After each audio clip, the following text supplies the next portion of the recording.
welcome to the Old World Fanatics, your Warhammer fantasy podcast to quench your hobby thirst for all things the Old World. I'm Gommo. I got Josh here. We're down Just me. Another week. Just another week. We're down another one. What's happening? All good. It's going to be like this a bit. Yeah. So it's just the two of us chatting some Warhammer, chatting some catching up because you were off last week, and then I was. Andrew, unfortunately, Very has come down. Back. Well, not just him. Sounds like his family come down with whatever, some plague of Nurgle, and he's just I think he's exhausted as well from last week. He's building his house like extension, like his home. What's it called? Owner builder, is it? Yeah. And that's taken the I think it's physically and mentally taking his toll. When we played, we'll get into it in hobby. Because Andrew and I played on Thursday, and God, man, I reckon half the game he had to correct everything I was doing, and then by the end of it, made a bit of a boo-boo near the end, which we'll get into. But I was knackered, and he was knackered, and it was just, it was fun because it's Thursday night, and you're like, having a drink and playing, but then you just like your brain's just not in it. So it's quite funny. Anyway, welcome to all our live streamers for another one of our podcasts, episode 103. Better get that right. Mark Langley is in the house as usual. I think he's helping push our slow grow, which we'll have a quick chat about in a minute, which is not ending, but like the first month of it is wrapping up this month. So just if you're in that, get your character model in, I guess. Was it the character only? Yeah, okay. Yeah, characters or whatever. Yeah, I think next month's monsters or infantry and stuff, which is cool. Angeli's Dark, Rolando Ratas, something like that. Who else we got in there at the moment? Not Matt's in as well, and Silver Dave. Yes, I think I'm just signed up to. God, what's it called? Spring Fair or something? Old Hammer Spring Fair, the next Old Hammer in spring, and I think Silver Dave's going to be there. So nice. That should be fun. Anyway. I will do some housekeeping in a minute, but today we're going to chat a little bit about, I don't know, the last week or so there's been a bit of rumblings in the Horus Heresy community as the games come out, and then we've been having all this awesome news about Arcane Journals and just heaps of variety in them, and we all know it's from the same studio, and then they get their V3 out, and it's like, they've pulled all this stuff and simplified some things, and it's just like, oh no. And then a video dropped, it must have been yesterday, from Morty and Glory about, now I don't know if it's true, but how bad the sales for their V3 release has gone. I'm just like, oh crap. So, we're not at all qualified to talk about this, but I feel like I just want to have a bit of a chat about, we're at the top of, I feel like we're at the peak. We hit 1.5. Everyone's like riding high. We've got all this new stuff coming, and then in the background's the age of darkness. Are we going to be seeing that in a couple of years' time if they bring out V2? So anyway, what happened to me just this last. So a couple of weeks ago, I was looking at, because I had all this Horus Heresy stuff. Like I got into it like a couple of years ago when 2.0 came out. Yeah, and I sold most of it when I went to play 6 Ed and stuff. But there was a couple of boxes of like just a rhino and some piles of some marines that I built and some sprues that were just sitting around that I hadn't got around to selling. And like 2 weeks ago, I was like, I should really get rid of them.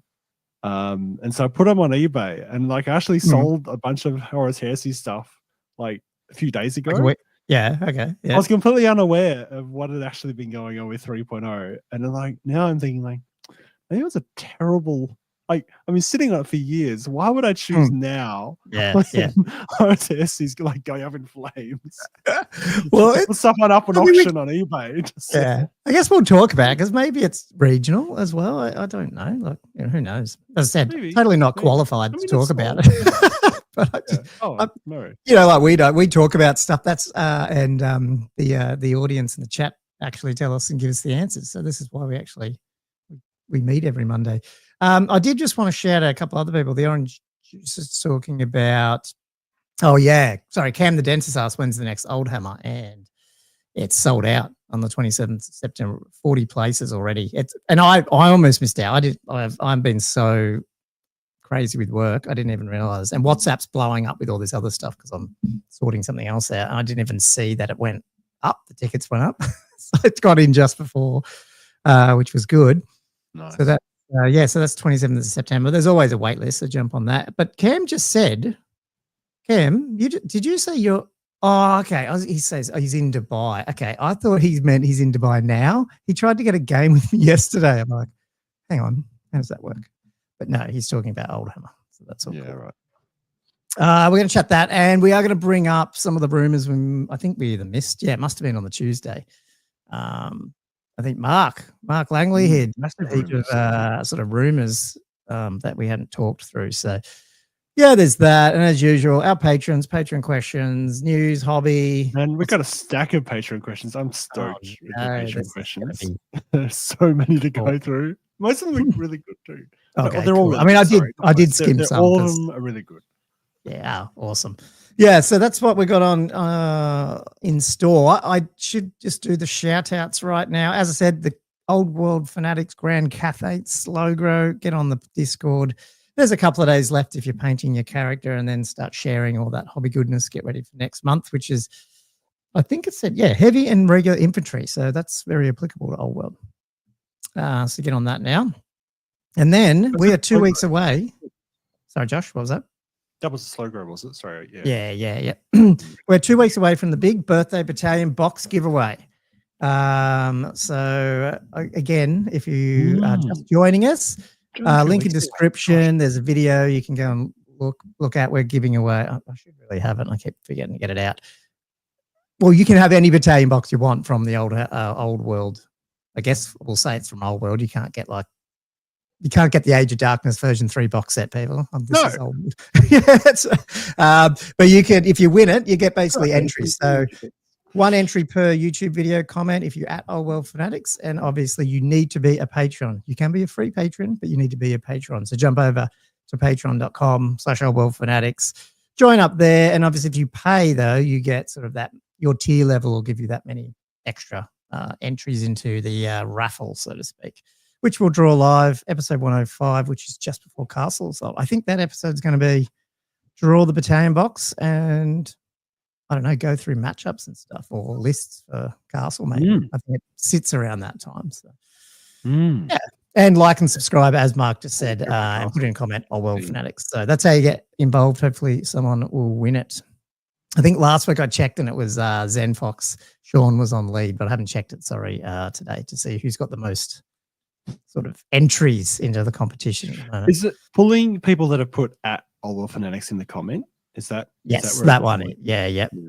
And you know what I thought? Because I was worried about joining up someone's Patreon with their YouTube. It doesn't really matter, because if they have a different YouTube name, they'll get that many entries. And I guess the worst case, I just have to check that once. If a YouTuber wins it, I'll just need to check that they're a patron and they just haven't scammed us. That's all. But we can do that. And then it should be good. I think that's mainly it for the shout outs. Just the usual stuff. If you want to share pics as we go, there's a hashtag Old World Fanatics live stream channel in our Discord as well. Or links are in the. Need to pay attention to that. Yeah. Well, I know. We're running man down the last 2 weeks. Lots going on. Cool. But yeah, the big thanks to the patrons. You get your shout out at halftime and you get your questions. So again, join that if you want to do that. So moving on.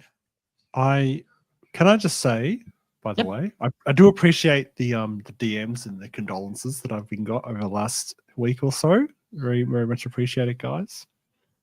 Has been a tough time for me and my little family personally. Yeah, I bet.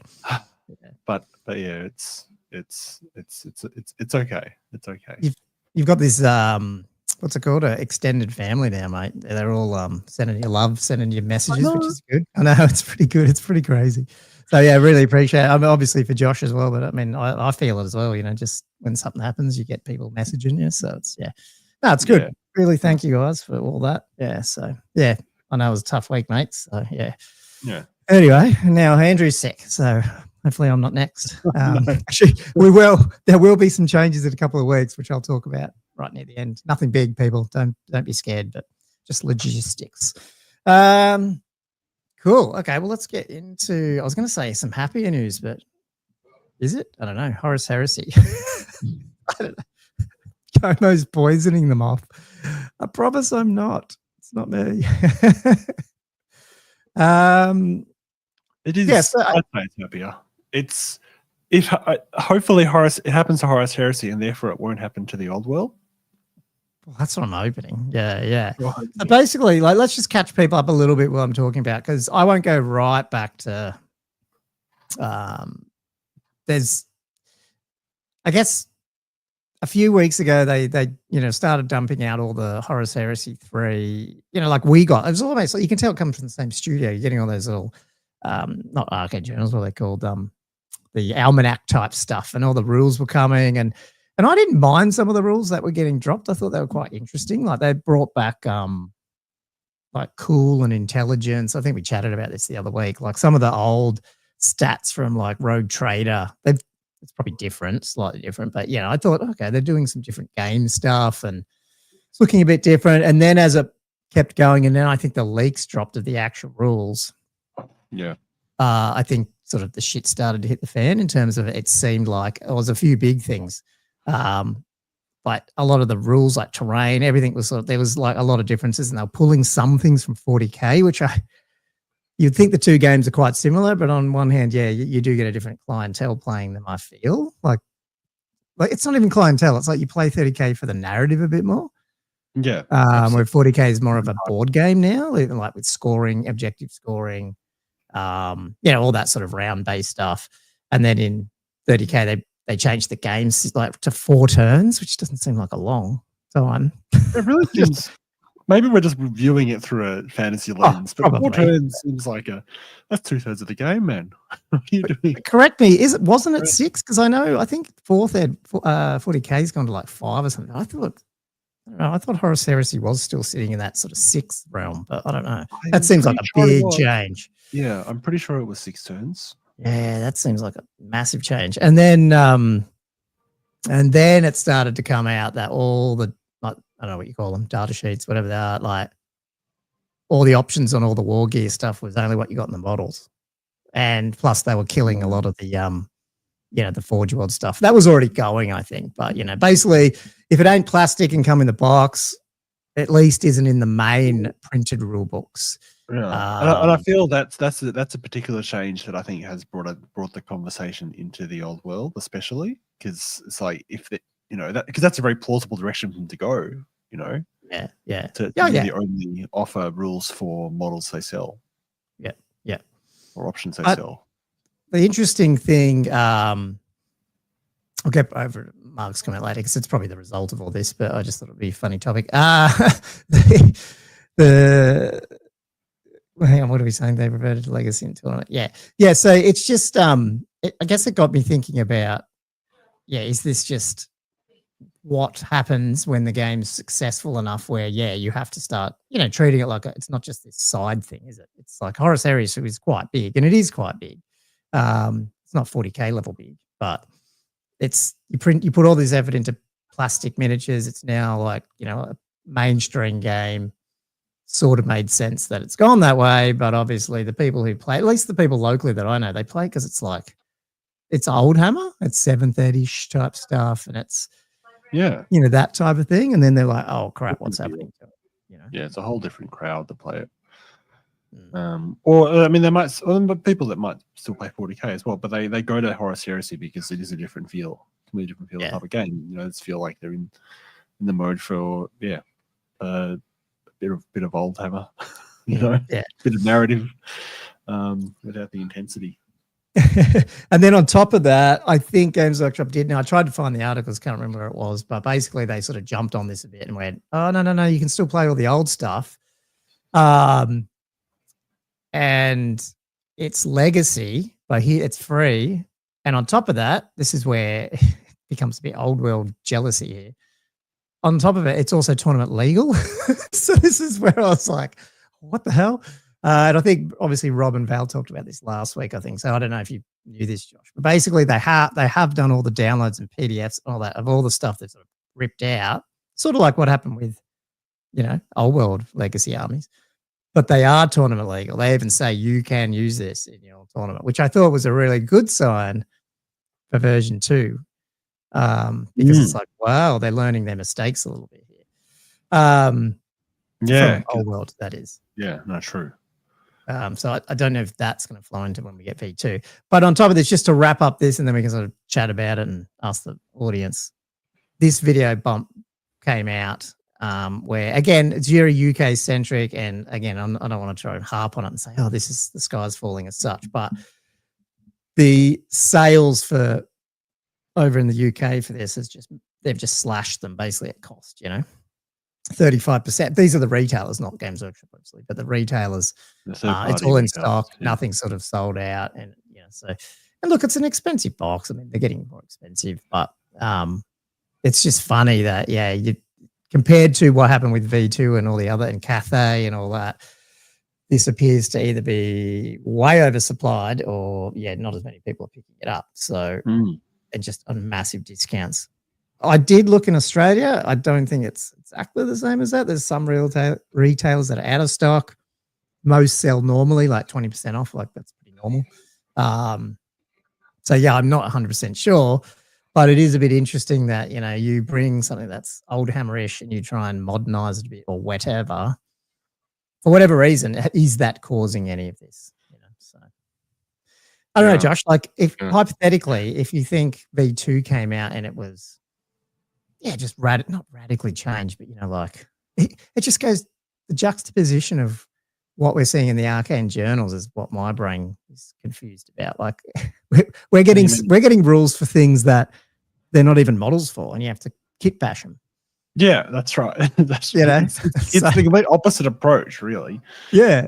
So I'm confused how you could go from there to like this, do something where that's going to totally screw us around in potentially 18 months. Like, I'm not sure I'm that worried, but I don't know.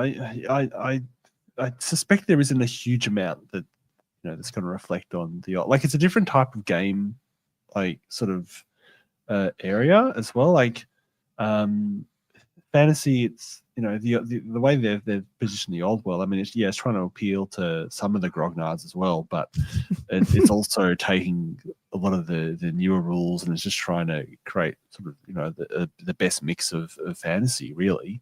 So it's appealing to a different type of crowd as well. You mean just in general, so old world versus even heresy? Is that what you mean? Yeah. Yeah. Okay. Yeah, for sure. Goes back even older. That's what you're saying.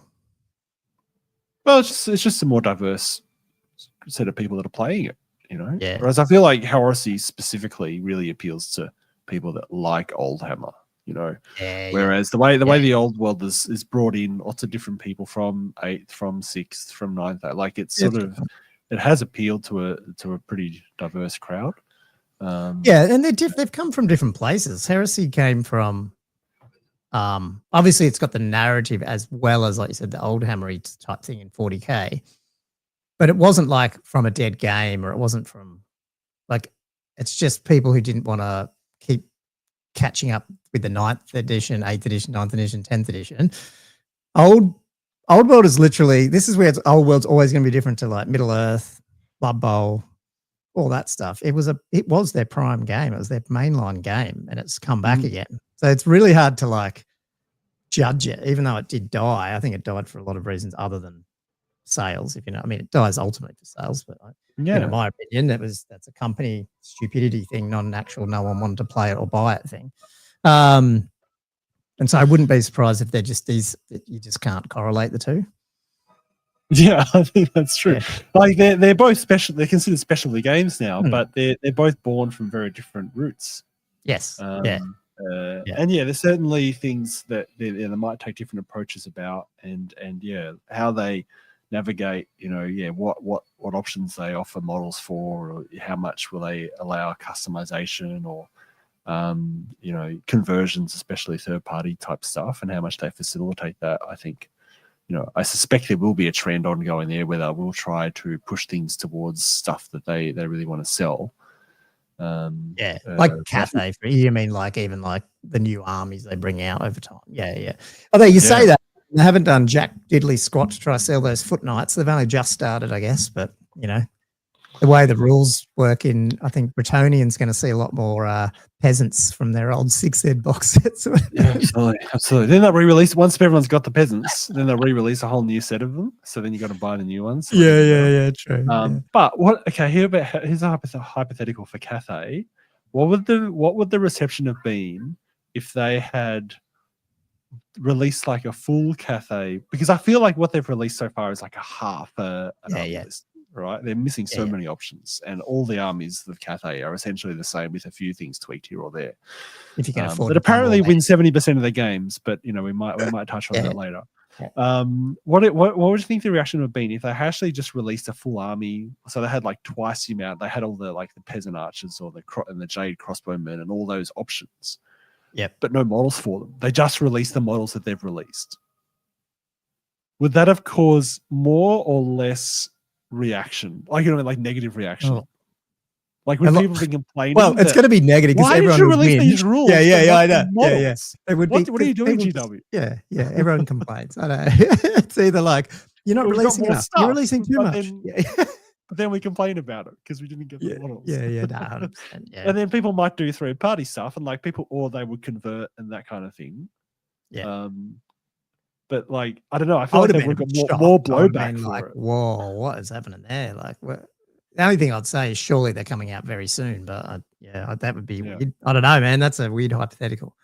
They wouldn't do that anymore. Surely, I don't know.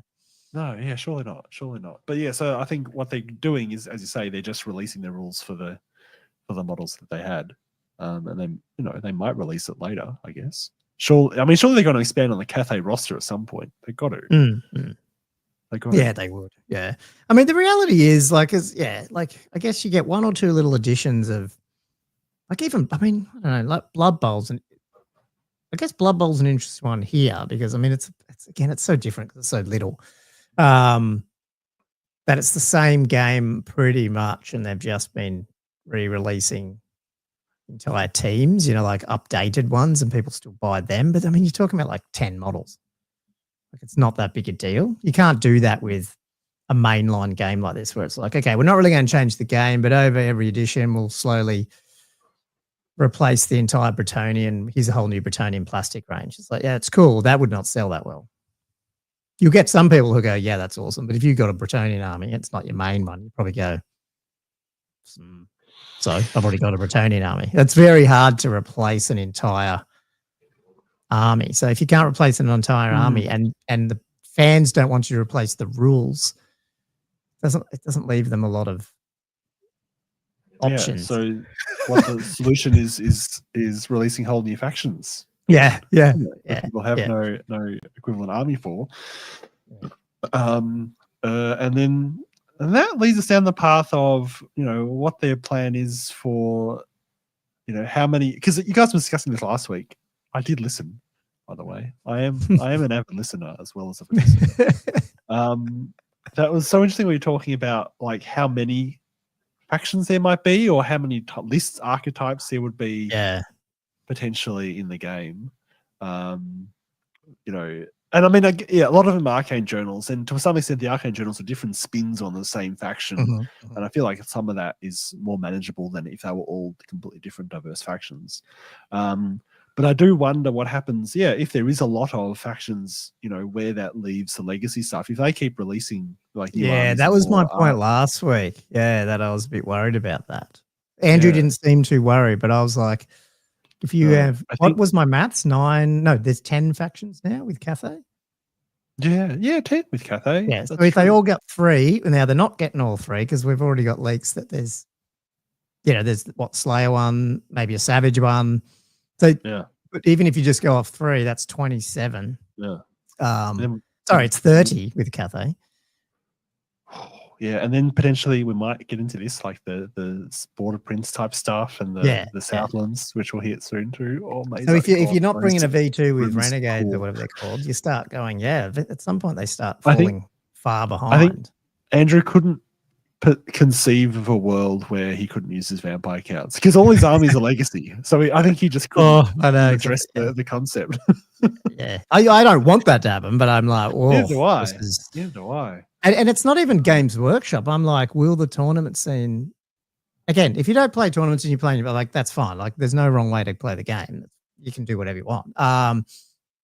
But in terms of when we talk here, we're not even pumping up tournaments here. We're just pumping out the reality that if you're talking about organized play, eventually it gets too much and people just go, well, I'm just going to use the ones I can get a book for, you know, that I can go and buy stuff from a shop and those ones just, they end up stagnating and they just disappear. It's a bit sad. I don't know, man. I don't even know where. It's really weird. And then you get these Arcane, and then on top of that, Horus Heresy are calling out their new stuff Arcane Journals, I think, some of the new stuff. So, I mean, potentially Games Workshop are not lying. They're just like, hey, we took it out. Here's all the legacies. They've actually probably done a really good thing. They've probably gone, we learned from Old World. We're not actually culling it all, but we're not putting it in books because if Tommy brings books into Games Workshop or whatever and buys stuff, I want them to be able to buy a book and the models and it line up and not have to go, oh, hang on, what's all this, you know? And if you're a gamer and you use the other stuff, cool, go download it. It's for free and it's legal, you know, which I think is interesting. That's the big change. Yeah. And updated and supported. Yeah. I mean, they're probably not going to do any updates for those legacies. I guess that's the issue. But I mean, what can you do? I did want to bring up one thing that Mark brought up because I think this is in my internal chats to you. I said this, and I reckon it's actually quite true. He's talking about the Saturnine Prime box. I think value for money you can't beat. It's awesome. Issue is everyone's playing Old World, and Cathay was 4 weeks before. People are just skint. Yeah, I would not be. That's my opinion. Like Todd, one of our patrons, hit me up saying, "Let's do some heresy." And I went, "Yeah, I'm keen," and I am. Time's an issue, but I went and looked at the price of the other box, and I went, I'm not buying Horus Heresy 3 just yet. I don't have time to do it. I will start using my old stuff and painting them, but it's just a money thing, isn't it? So it's not, for me, it's sort of money and sort of like I can't keep buying stuff when it just sits in the box still. That's a bit stupid. Yeah, Gommo. I feel like you do have a problem where you do buy a lot of stuff and then you're just like, I can put that aside for a couple of years, so I'll come back to that at some point. Yeah. Tomb Kings, I got to them after about 10 years. So that's pretty good. But yeah, I reckon that is a big thing. Like, I mean, at the end of the day, there's been so many releases of these sort of, I feel if you're into Old World, you probably don't mind Horus Heresy and vice versa. If you tend to jump game systems, if you stay on one, then that's irrelevant. But so I don't know. I don't think it's as bad as what's his name? Morty and Glory is probably talking about. And I think even Mark said, you know, there's a lot of FLGSs that have mostly sold all of them except for a copy. So it's probably not a massive deal. But forget the sales part. I just hope they don't. I'm less worried about them killing or not killing Legacy. I think we can get over that a little bit if the Arcane Journals are cool and we get variety and different ways to play and we're getting new models. New models will solve everything for a lot of people. They will. Even though they don't want to admit it, but it will. What I don't want them to do, and I think this is going to be the killer, is you don't want to go to an army builder and click, I'll add this general and I'll add this unit and I'll add this monster and it adds up to 1,000 points. Cool. Like, we actually like the fact that there's 100 magic items, and if I add this one, I have to drop the shield off over here. And hang on. Do you know what I mean? Like, we want that micromanaging of the list. Oh, right. Yeah. Like, as a person. And absolutely, that's some of the things that was coming out of the Heresy 3.0, that they were taking out some of the options because it wasn't in the box, which started to make it's almost like Cathay. Look at what Cathay is now, where it's like you get 2 options, you know, sword or not, and that's it. Like, there's less options in it, and you're like, because it's limited, and you're like, I hope it doesn't go all that way. Yeah. So, yeah, they never have with fantasy tried to do like the weird stuff, like you have blocks of 10 troops you can take, you know, in units of 10 and stuff, which is, like, that's what we did with Age of Sigmar. And it just makes it really awkward sometimes trying to build lists around it, and it takes away a lot of the intricacy of it. There's no hint that they're going to do it that I've seen. Well, only this stuff that people talk about with Heresy, where you're like, it's weird that they've done that, you know, because this is a specialist design studio. They usually leave the base rules pretty similar, and you know, I don't know. I haven't actually looked at the leaks of the actual rules and stuff, so I couldn't really tell. I'm just going off third-hand information here. And I'm like, hopefully it doesn't go that way. Because I think that's the bit where you'll get a bit of pushback from the old world dudes. We'll be like, fuck that. Yeah. We want, imagine if they took away like magic items, just had like 10 different enhancements that you can use, you know, like you'd be like, oh, no. Yeah, no, that would be awful, Gommo. Well, I feel like you're just trying to find the worst possible thing they could do. Just like catastrophize about it. Because like they've got two game systems for this. Hey, they got AOS and 40k. They've got that where you can go pick up. I mean, hey, you can't pick up a book because they have so many erratas and changes. But do you know what I mean? Like you can pick it up. You can go to the actual official app, the builder, click buttons on it, press 10, 2 lots of this unit, add one of your 4 enhancements, stratagems, whatever it is, and you build your list. And I think that's quite, I shouldn't say easy because I reckon they are quite convoluted with the amount of changes they do to these games. Yeah. But overall, it's not as micromanagement. I think Warhammer, we like that stuff. So, yeah, it's a good point. Cam coming back with the devil's advocate, but he's not wrong. He's not wrong. There's basically only 10 magic items people use anyway. Yeah, that's true. Yeah, charm shield. Yeah. Yeah, pretty true. Yeah, but anyway, that's probably enough for me rambling on it. But I just thought it was interesting. I did take heart initially before this video came out because I had this topic sort of scheduled that they were unlegacifying, at least legalizing the legacy stuff in Horus Heresy. So hopefully, let's hang on that they're going to do that in V2 for Old World, or even before that. That'd be bloody awesome if they just went, yep, we've updated legacy packs even in PDFs and you can start using them. Like that would be, and I'm saying next year or, so. Yeah. They might as well make use of the models they've got sitting there. Dark Elves especially. Like, what are they doing? Yeah, are they gone now? I haven't even looked. I don't know AOS, so they're still in there, are they, a bit? But well, you can buy the models still. So I assume you can still. I don't think they're useful or competitive in any way, from my understanding. But they're there. You can field them. God. Did we miss any cool chats? Well, before we jump on to the next thing, but Arcane Journal Armies of Infamy are just Force Orgs for 40k. Yeah, I mean, pretty much, but. What's this? Tommy Dog says, I think there's a balance struck between we're going to kill the game for a decade and the game refreshes every 36 months. I wonder if that's some of the problem here with Horus Heresy. Like going through the comments on that video, most people went, hey, if they just gave us more models but kept Horus Heresy 2 rules, it would have sold like hotcakes. And maybe this is the problem. Horus Heresy 1. What was the gap between 1 and 2? That's a really good question. Hopefully someone knows. I feel like it was like 6 years at least. At least, man. I reckon that's part of this. Come out? Was that 20? That was the year before Old World, wasn't it? Because I bought it and then Old World came out 3 years ago. Yeah, something like that. Yeah, it must be. Yeah. That's 2022. Yeah, I reckon it could be 10. Actually, it could have been 18 months before I went far out. I can't remember. Yeah, I feel like that's part of the problem. Like Horus Heresy 3 is probably not even the issue. It's just it's out in 3 years. Like the people who play it are like, we don't want to. That's why we went to this game. We didn't want it every friggin' 3 years. We just, you can't please this game, G-Dub. It's fine. Well, would you want a 2.0 Tau in a year's time? No, wait, it'll be a year's time? No. So 6 months would be 2 years out. So it'd be 18 months.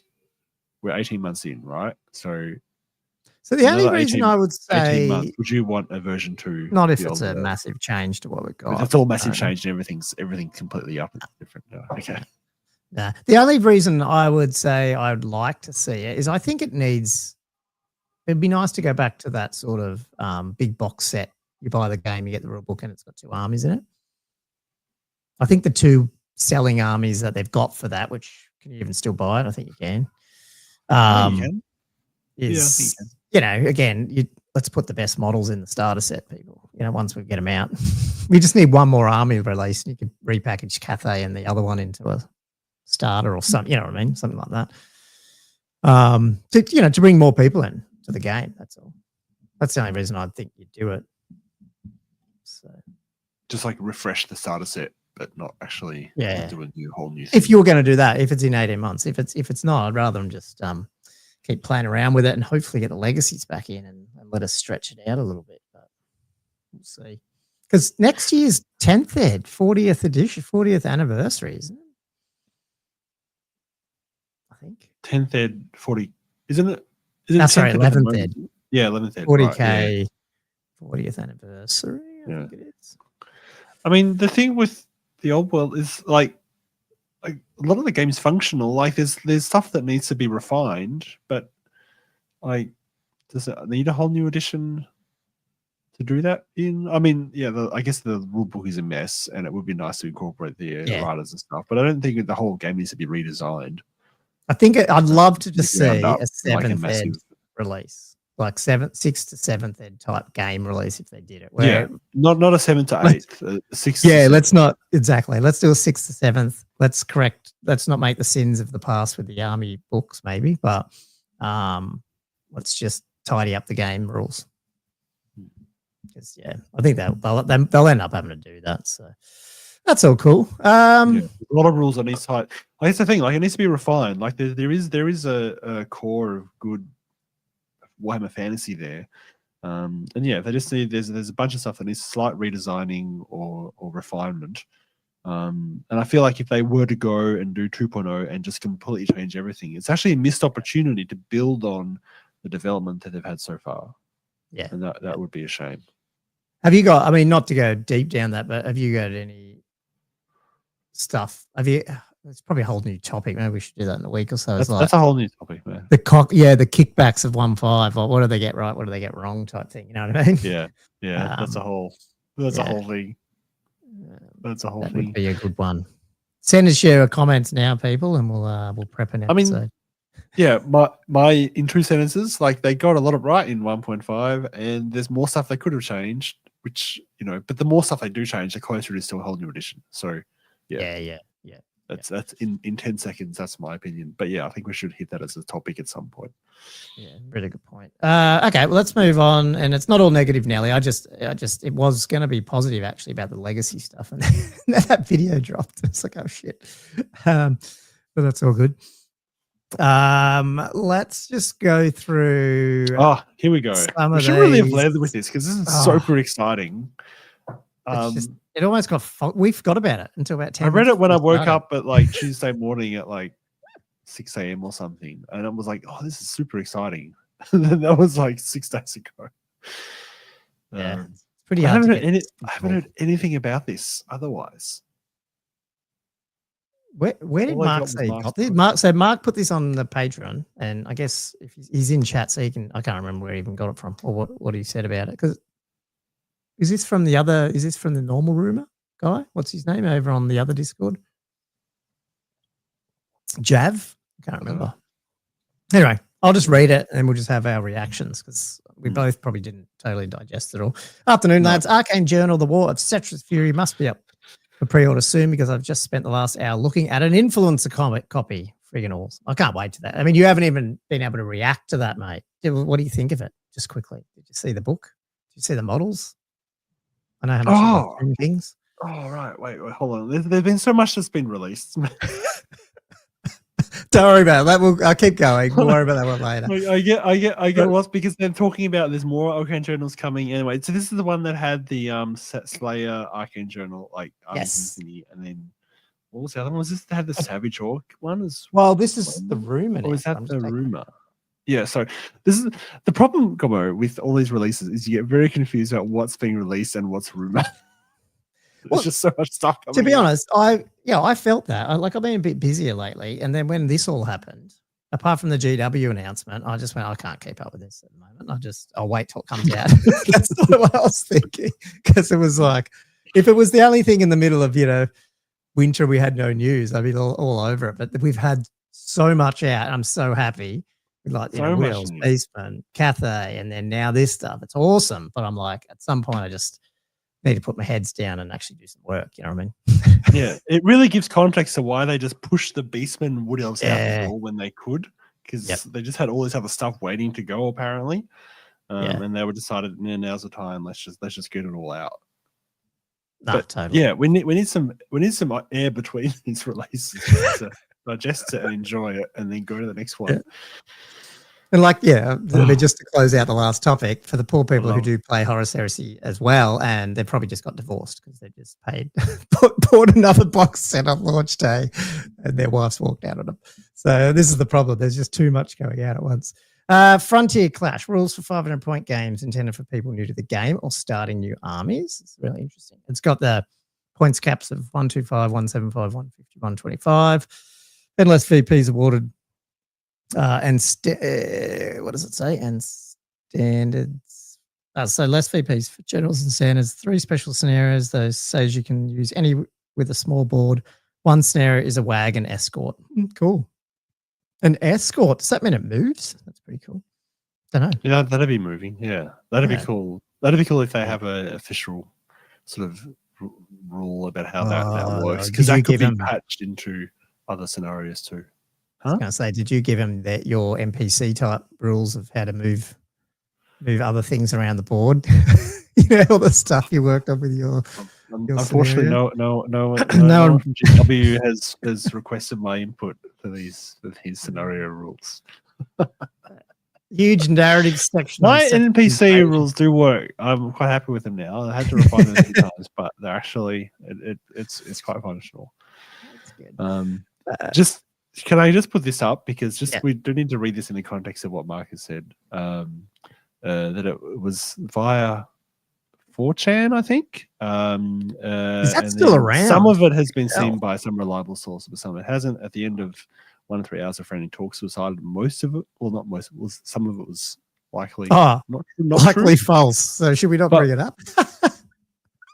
But I'm sure some of it will be true. Like, I think there'll be a mixture of valid stuff. And some of it might be guesswork, but I think it's still worth going through, because I reckon there will be stuff in here that's very relevant, and even if it's wish listing, I'm here for it. So let's go. Yeah, cool. That's awesome. It won't be that long anyway, hopefully. So the Frontier Clash, which is similar to, we saw these 500-point thing a little bit like this, didn't we? One of those other scenarios. Huge narrative section on Cetra's invasion, which I didn't have time to read, plus 3 narrative scenarios against each of the new armies of infamy for him.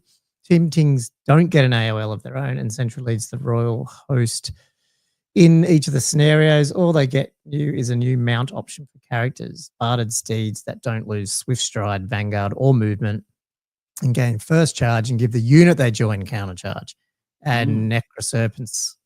Hang on, what? And give the units they have counter charge, and Necroserpents and incantations, which are like souped up spells that you pay points for and can only cast once. Okay. It's a real run-on sentence. Okay. That's cool. But are they saying that Necroserpents are going to be a mount, or that they just get counter charge? I don't know how to interpret that sentence.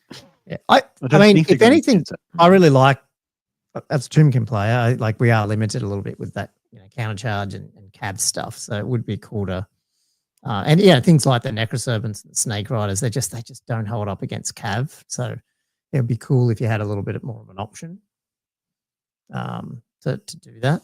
The incantation's cool. That's cool, because it's not like you can only do it once. You're going to pay points for it, but it's like a spell. So that's cool. It wouldn't be game breaking, you know what I mean? Because you're not introducing these new spells that just smash people off the table. No new special characters, no new models spotted apart from the plastic Tombkin guys. None of their AOS are ridiculous. Hero Quest FEMA either, which makes me sad. I don't know why people keep going about this FEMA that's going to come back, or FEMIR, or however you say it, but who knows? Cool. I'll just keep going and you just interrupt with your thoughts, maybe. Next is, this will be a good one. Next is the Slayer cult. The fluff of these guys seems centered on the Priest of Grimnir and Slayer pirates from Barack Bar, not Ungram, which makes sense as Carrick Quadrin is further north than where this book is set, which is fine. Ungrim is included in the list, though. Slayer acts as a back, and not just for the Slayer cult. All Slayers, apart from Slayer pirates and Doomseekers and Slayer characters, can now choose to fight with additional hand weapons or a great weapon and get the benefit of any runes they have with both. That's cool. If they have the Grommer weapon special rule, they get minus AP with additional hand weapons. Yeah, nice. Fine. That's bloody good. They needed that. They really needed that. That makes sense. Why do I think this means, though, that there is no plastic? Everyone's like, oh, we really want plastic Slayer box to come at some point. They're not. That's not happening, is it? Army-wide special rule that lets models death blowing against attacks caused by monsters or characters strike back with all their attacks and the rules for any weapon they're using. Ouch. Okay. That should. I think that's what we talked about right at the beginning. That should just be what it was. That should be what it is. Yeah. Yeah, because you just died to. Like, you're attacking. Gotrek gets killed with an axe. He doesn't suddenly just die, but punches the person. He uses his axe while he dies. You know what I mean? Yeah, it's like they've just missed that rule. But anyway, yeah, no, that makes sense. And then what was it? 0 to 1 Slayer unit per 1,000 can be given scouts or ambush, which is a nice way of bringing them into the board too. Getting across the board and not getting shot off. How cool? I mean, they'd probably be OP, but it'd be cool if they could charge when they came on. But yeah, but even scouting, I mean, that's a great way just to get up the board. I think scouting. I don't know. I think I'd pick scouting over ambush. Unfortunately, ambush is just so unreliable. Yeah. Unless they get one of these things that had the +1. Makes it more reliable for sure. Yeah. If it's just base get ambush, then I feel like scouting gives you the opportunity to just get them further across the board. That's all you really want. Yeah. Is this like the actual army list for the AOI then, is it? So you got Ungrim, Dragon and Demon Slayers, Kraken Slayers, basically Dragon Slayers for Slayer Pirates. I mean, the cool thing is the modeling opportunities are just going to be awesome. The issue I have is, what are you modeling? This is going to be a 3D printer's dream. Don't know about what are you using Games Workshop wise to do all these Slayer pirates? Because how many different types? I mean, they do have Slayer pirate models, but for the Barrack Vasa, but wouldn't they just re-release the old Dogs of War Slayer pirates? Okay, so that's what they're gonna do. Okay, yeah, fair enough. Yeah, I'm thinking about that. Because this is the whole thing with these books, isn't it? They're going to be bringing them out. How many was in that? Is that just like one of those box of medals? Like 12 or 16 or something, or 12 or something. I wasn't around when they all popped out, a lot of that stuff. So how many different types of sculpts there were for the pirates, I think. Well, in the unit of the Dogs of War, there's like 4 different sculpts, I'd say. Cool. Yeah. And then the command. Sorry, I'm confused because I'm trying to think of how I printed them, and then like some of them are mirrored, so it doesn't count. Something like that.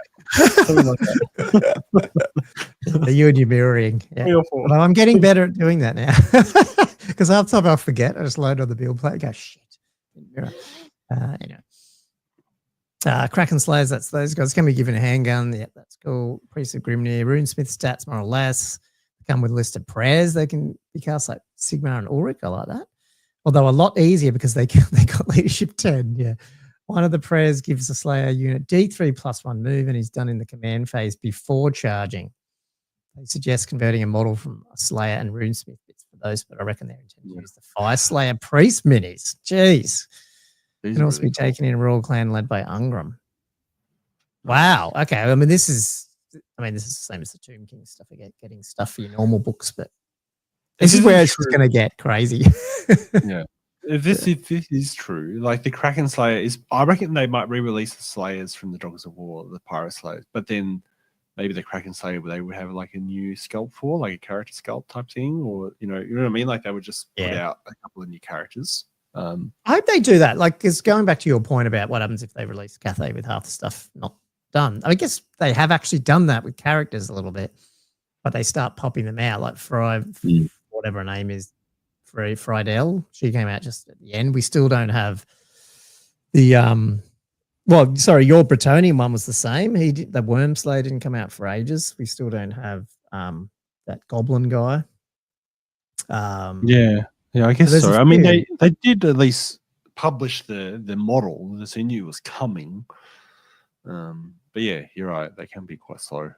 Yeah, so maybe they will bring some new ones out, even though they're not in the book, if you know what I mean, in terms of models. So cause ones plus slayers, barrack fast slayer pirates. They're really leaning in the geography here. These lads are amazing. 12 points, open oral skirmish, brace pistols.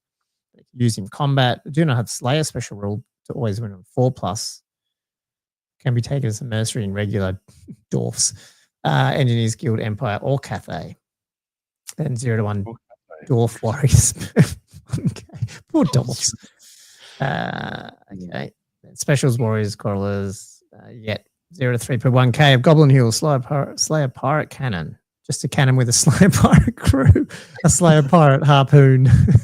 Bolt thrower. Wounded monster. It gets D3 close. Okay, I can drag stuff in. Yeah. Interesting. Rare Doomseekers, the Grimnir of the Brotherhood of Grimnir, bodyguards of the priest. These guys wear heavy armor. Oh, jeez, wow. And are basically Slayer hammerers with MR3, unbreakable like the rest of the list, 2 attacks apiece, and be given great weapons or shields. Can be taken in Ungrim's Royal Clan. Mercenaries, pikemen, freelancers, and sell swords from the Border Prince list. So this is where we're getting this idea. Yeah, they're going to bring the pikemen back. I'm not totally sure what the freelancers and sell swords are. Are they just random humans, or was that a thing from Dogs of War as well? It doesn't ring a bell, but maybe I'm wrong. Yeah, no, I would say that. Yeah, I mean, we're getting to the Border Prince list soon, so I guess we'll hit those shortly. Okay. It'll be because we've got. But interesting spin. I like this as an interesting. I actually like this. If this is true or something like this is true, and maybe dwarf people will hate me when I say this, but I actually like this type of list rather than just a pure Slayer list, if you know what I mean. Absolutely. Yeah, a pure Slayer list is slightly one-dimensional. Yeah, it just says that, and I still don't think I know I haven't read all the books, and Andrew said you don't know your lore, which is probably true, but I just feel like I don't know. Slayers should just be, I don't know, a bit more lone, but anyway, it is what it is. They're not because they've got a whole keep, but you know what I mean. Like, I like this that it's a bit of variety in it, not just a bunch of orange hair naked guys running around. So, yeah. And the fact that you've got these other, like the priests of Grimnir, Brotherhood of Grimnir, I really like that stuff, and that you can take into the normal dwarf. Yeah, they really made the dwarf. I think the dwarves love that. Yeah, and can go into Cathay. Was it mercenaries? Yeah, okay. Yeah, just as mercs. Yeah, for the Slayer pirates, which is cool. Right, so then we get into some orcs. Savage War. You want to read this out? Savage War. Can you read that, or is it too hard though? I can sort of read it, but then I can't scroll across to the end bit. So, you know what I mean? Like, it might be a bit awkward. Yeah, okay, I'll do it. So the first, I can't say it. Army of Infamy. Keep saying AOL. Is that just my age that I read that as AOL, like the internet provider? Yeah, no, I read it as AOL too. That's fine. That's just AOL as the Savage. Wow, like I said, I didn't have a chance to read the background section, but the first scenario is Setra breaking through a horde of these guys, played lengthways after they've been lured as a roadblock by a confederation of border princes. It's a fairly basic list, but I'm sure Savage Orc fans, people who had Bone Splitters armies, will love it. So I have to get Alex on this. Pretty cool. For those who Alex from Borderlands Fanatics. Quite excited by this. Yeah, he always played a full favorite Savage this archetype. Yep, even in 6-ed, even when it's completely barely functional, he's still. I'm pretty sure one of his old world games and stuff, and when it first came out, was with it as well, like just all Savage guys. Was it? Okay, yeah, no, I don't remember that. It is exactly what it sounds like, I guess. Bone Splitters are back in fantasy. All chariots, characters, and giants must lose their armor in game frenzy. Shamans join, units boost. That's like the old way. I love that. Shamans join, units boost the war paint ward to 5+. It's like the old bit of that. You put the wizard shaman in the big unit of savages. Headhunters rule. Which edition was that a rule? 8th. Was that 8th? Yeah. I don't know if it was every shaman or it was that main one, Wuzag. I can't remember. I think it was just I think it was the normal shaman did it. We had to magic item. The lucky shrunken head. Is that one? The lucky shrunken head? 8th ed fans, tell me if I got that right or not. Headhunter's rule gives plus 25 VP for every character or monster killed by orcs. Love it. But not goblins, mounts or anything else. Snotlings gain frenzy if they're the orcs who haven't lost theirs, which is cute. 0 on characters or weird noms. Yeah, big bosses. I'll just skim. Big bosses are shamans who must be mounted on gigantic spider, arachnoids, and giant spiders, which is a new option. Oh, the giant we spiders. Have giant spiders in there. Am I just wrong? As an option for a mount for Gommo Shaman? Maybe it's that. I think it is. You might be right. Yeah, it could just be that. I don't know. Savage Orc Knob, new entries you'd expect. That's cool because it breaks it out of the being the orc mob, which is cool. Because it's just an orc mob with an option for the frenzy and stuff, isn't it, at the moment? Yeah. It'd be interesting. I don't have the book up here. Like if this ends up being more points efficient, I don't know, like 6 points naked. Yeah, like is that actually different to how it actually is? I'm not sure. I'd have to look it up. Sorry. Yeah. Open order bit, I guess. I don't know. Yeah. Savage Orc Bull Boys, same as Foot Sloggers minus Regimental. Yep. Spider Eyes and Snotlings. Cool. Still very takeable apart from being frenzied, I guess. But special chariots, trolls, 1 riderless arachnarok for each Gobbo shaman. Can also be taken as mounts for Savage Orc bosses. Okay, I like that. But see, you can have a Savage Orc boss on a Ragnarok. Yeah, that's cool. Has that ever been done? I don't think they've ever had them as a man, have they? It's always been the Gobbos. But also, doesn't that bump up the toughness of this thing?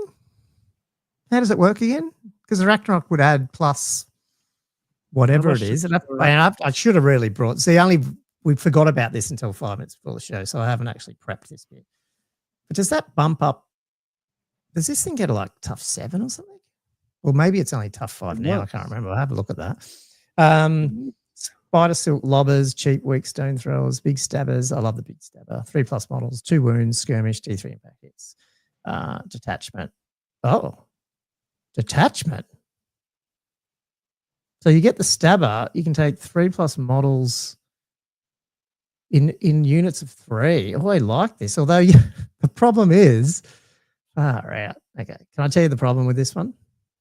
Or are you looking at the point thing? Look at the with the spider. I think because it has got the Howder special rule, it's considered like it's more of a chariot mount in terms of the toughness rather than a ridden monster. So I think it'd just be tough 6. Damn it! But you'd still add your wounds. Yeah. I was getting excited then because I was thinking it wasn't a tough 6 with a goblin on it, so therefore it should go up 1. But it actually might. Tough 7 might have made it live a bit longer. You know, that's the thing. The problem with the big stabbers, and this is just a logistical thing, is everyone wouldn't have. I guess from AOS this is not true. So I think this guy's right. This has come from Bone Splitters. But if you used the orcs originally in 8th.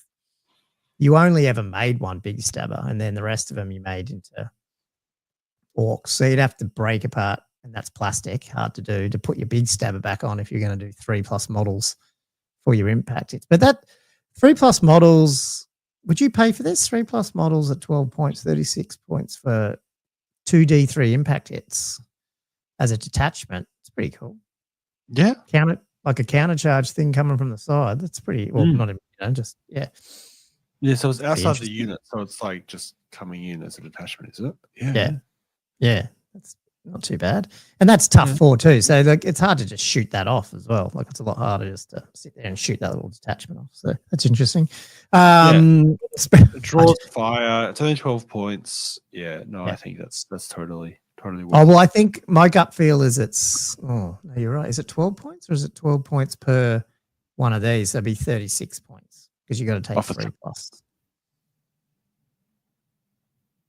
So 3 big stabbers, each with 2 wounds, and it'd be 36 points for the 3 of them. 6 wounds. Yeah, I'd still take that. Yeah, I would. I mean, yeah, cool. 30% rares, giants, Arachnox, bone splitter giant.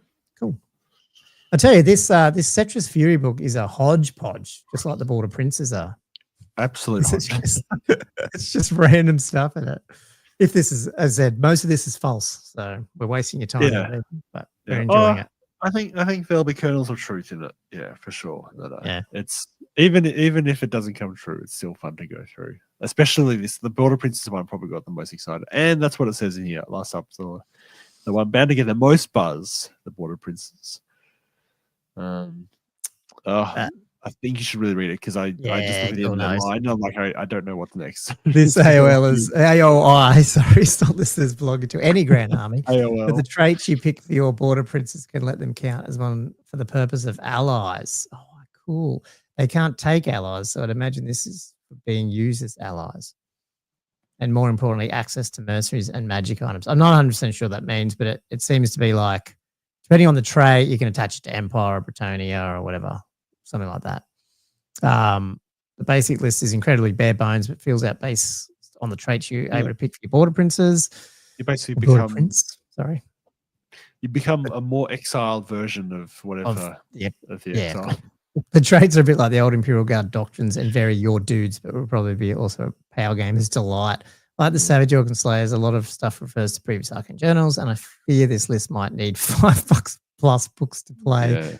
The only other army special rule from traits is Melting Pot, allowing non-mercenary characters to freely join mercenary units and vice versa, and for mercenary to benefit from Inspiring Presence and the BSB. Cool.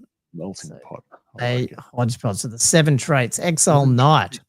The Border Prince gains the Exile's Vows, option to ride a Bret Warhorse and pick a virtue. The entire army gains the Bretonia Exile's magic item list. It's interesting you just get that and not like the Bret list, which is cool. Yeah, no, it is cool. Unfortunately, the Exiles magic list has probably got the most frontier. of the broken, specifically the Frontier Axe. That's what you need. Several Bretonia units added. All nightly ones must be given Exile's Vow. Gets all mercenaries available to a Bret Grand Army. Cool. Yeah. So it's like a full-on exile. Then it's interesting though, like the mishmash. Like you got this one joined to a Army of Infamy, but the next one is joined to the Imperial assets joined to the actual Empire one against the Empire. The full list. Empire magic list. Yeah, not just an that's I mean, we'll see how it comes out. Does that mean it only gets the Empire magic list from the book and not from the Armies of Infamy as well? Or how does that work? Although you're asking a question that's beyond the scope of this. And this is not even right anyway, so it doesn't matter. Dwarf Friend. He's really overthinking it. The Border Prince and just the Border Prince can take runic items. I mean, this is where I was like, how the hell are you how's the tournament's gonna deal with this? And the poor bloody army builders, they're gonna go, what the fuck? So how am I gonna join this together? How am I gonna make like that is gonna just I'll tell you options from all these different book-in and as you say, I almost think that'd be impossible to do in New Recruit without I don't know. The old Battle Scribe format is just effed, and with that much flipping around, that's going to be hard, I reckon. Anyway, few Dwarfs unit added, gets all Dwarf Grand Army mercenaries. Cool. The Merchant Lord, entire army gains access to High Elf and Cathay magic items, both of them, and the mercenaries who would work for them. Wow. Imagine the magic items that are on that thing. Like that magic items, the cat there. Wow. Like I fear that there'll be combos unleashed there that have not been considered before. And there's a chance that something like this Border Princess one will just be like from a competitive standpoint, people just say, it's too complicated, not having it. So that might start happening more as these come out, which is fine. That a lot of them are narrative anyway. Looter, same as the last one, but with Orc and Goblin, Tomb King magic items and mercenary lists. That's cool together. There are probably some really broken combos here. Yeah. The plus 25 points for standards personally capture the prince or his unit. Tomb King characters hate your Border Prince, which is characterful and fun. Sure. Mercenary Paymaster, all mercenary units become core, but every model in your army gains the mispaying mercenary rule. I'm not even readable, man. It's crazy. Something of the night, I saved the best to last. This line is great, and the flavor text and rules heavily hint without saying that it's a backdoor for an extra 70 points. Your Border Prince gets +2 movement, +1 weapon skill strength after his attacks and fear, and can be brought up to 2 levels of lore of necromancy. Yep. So he's a vampire in all but name. I love it. As he should be. Mm. Oh God, this just keeps going, so I can understand why people went, what? Jeez. Pikemen, they're back, baby. Models shown on the old Dogs of War medals with a new command group. Cool. Thrusting spears that fight in 4 ranks. Jeez, and the option to buy heavy armor and crossbows for the front rank, maybe a little like expensive. Pizarro's Lost Legion. Love it. Ilya references in the flavor text. Yeah, that's it, isn't it? Yeah. Yep. Cell swords, basic premium profile. Option to buy heavy armor, additional hand weapons. Crossbow shields have access to drilled and veteran. I love the cell swords that are better fighters than the troops of the Empire. But that's cool. State troops, yeah. Freelance knights, Empire knights who lose access to drilled and stubborn, but gain a load of weapon options. Hang on, so I feel like these in the cell swords are trying to use the what's this? COS kits? Cities of Sigma. God. Maybe. Well, this is where half it's probably not true, eh? All 3 of these units are mercs. It might be. Yeah. Empire Knight. What's that? Knights of the Round Mountain Foot, Men at Arms, Bowmen, if Imperial Assets, State Troops. I don't know. This is all very hard to read now. I don't know. It's just a lot of stuff in core. Yeah. If you're an Imperial asset, you get these variable depending on what your trait is. Because you get all the bread options if you're Exiled Knight. If you're Imperial, you get State Troops and stuff in core. If you're Dwarf Friend, you get the Dwarf Warriors. And then special little changes because you get. Does that mean everyone gets pikemen though and cell swords and stuff? Yeah. It's only these ones. Yeah. Fair enough. So then depending on your trait, you get whatever other options in core, special and rare, and special. Sense. I think so. Demi Lancers. I guess that's. It just says very custom light cab unit. But it's like a core special unit. You know what I mean? Because it's trait independent. Yes. Yeah. I get what you mean. That's actually a good way to. It's a core special.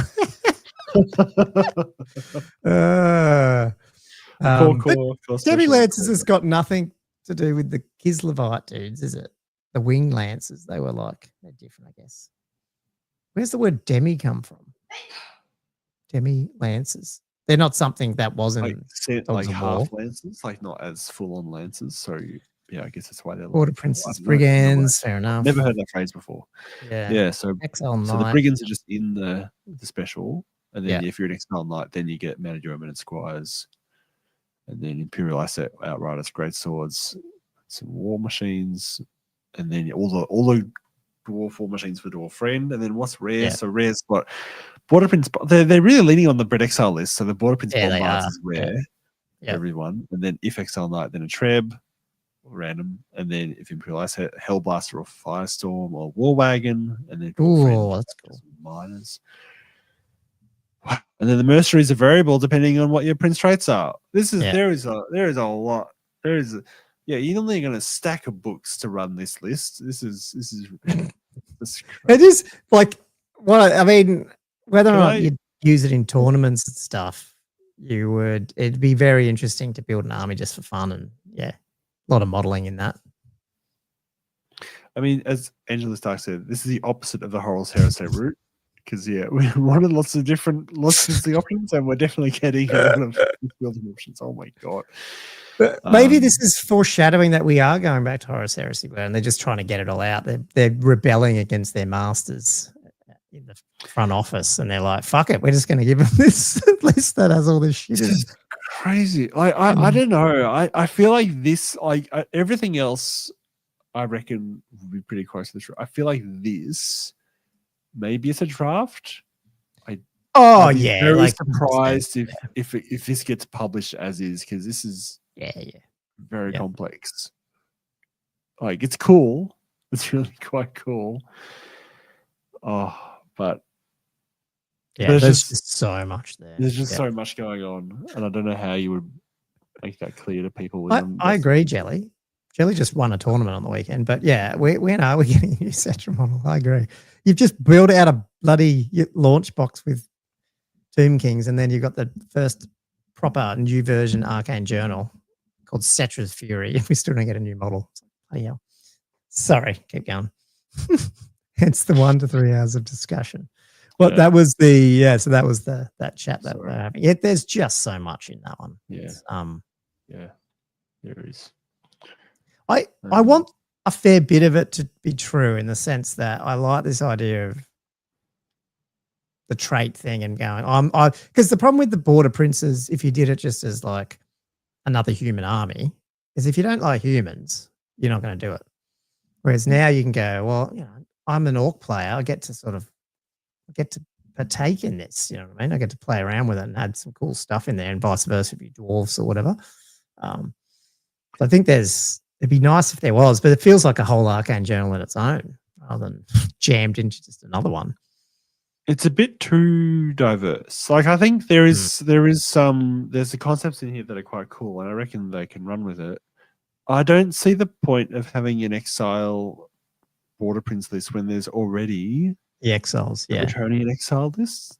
Yeah. Like, as much as it's kind of nice and cool to see it in there, I don't know why you would have it. Like, I think they could probably have 2 or 3 archetypes, and yeah, you're right. I reckon they could have a orc-based one and maybe some Tomb Kings and that kind of thing, and a Dwarven one, an Empire one, and a full-on Merc one. But I think they do have to narrow down the options here a bit. I think there's a lot going on. There's a lot going on. The other thing, just for the narrative side versus tournament side, I mean, it's very possible that the more that these come out, they just stay narrative, and tournaments don't.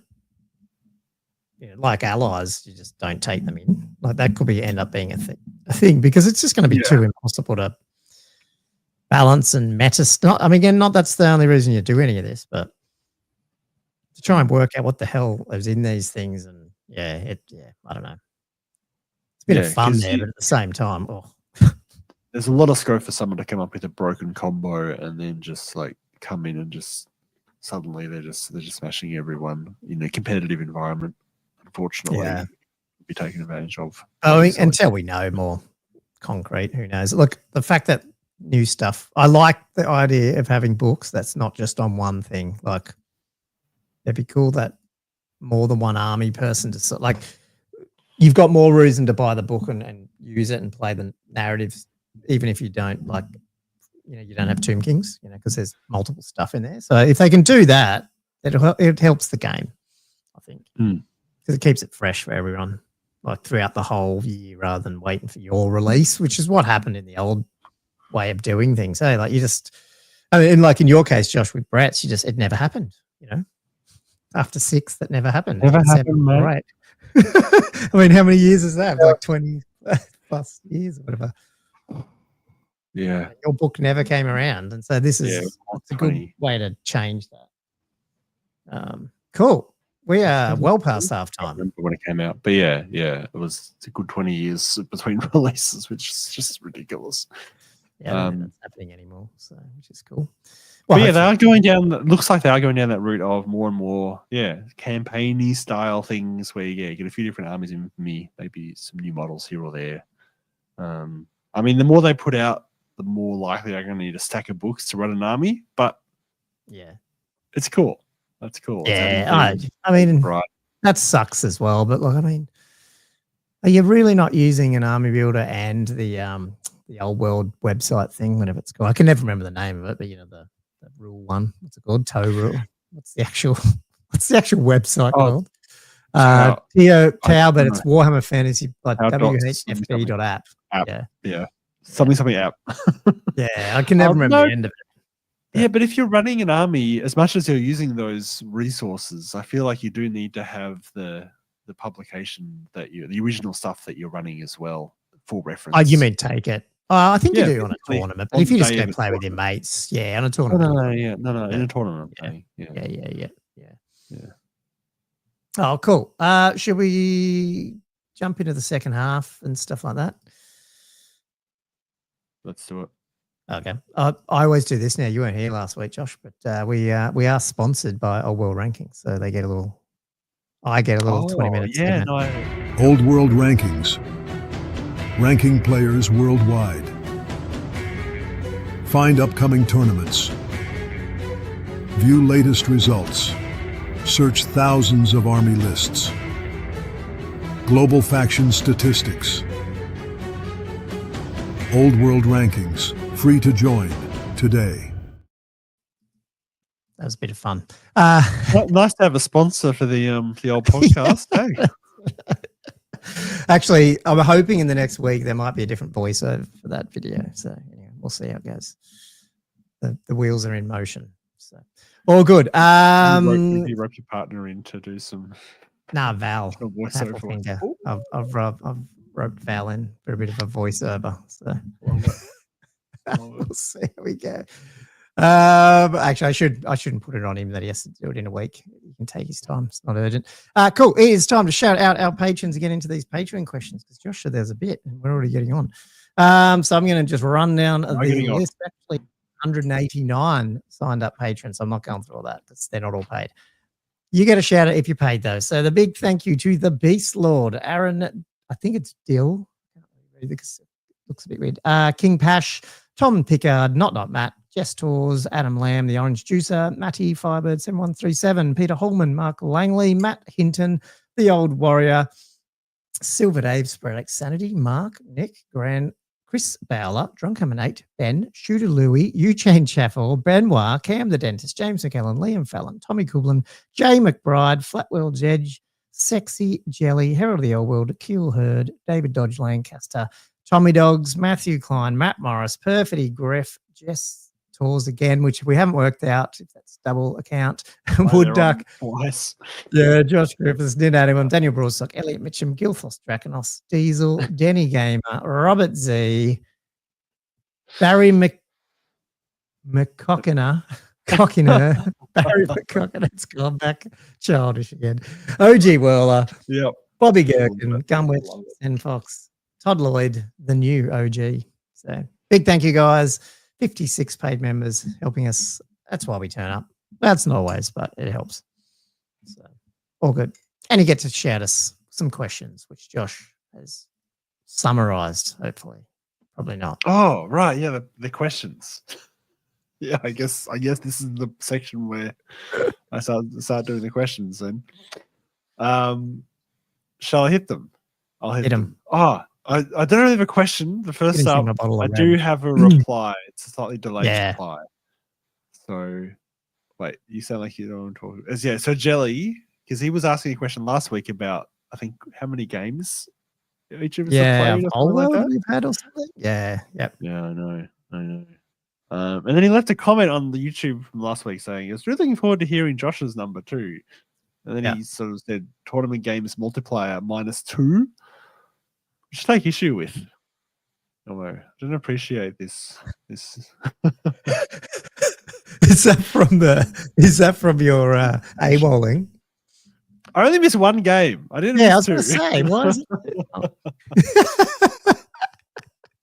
I got 3 games in Warhammer in that time. By the way, yeah, that counts as one at least. Yeah, sure.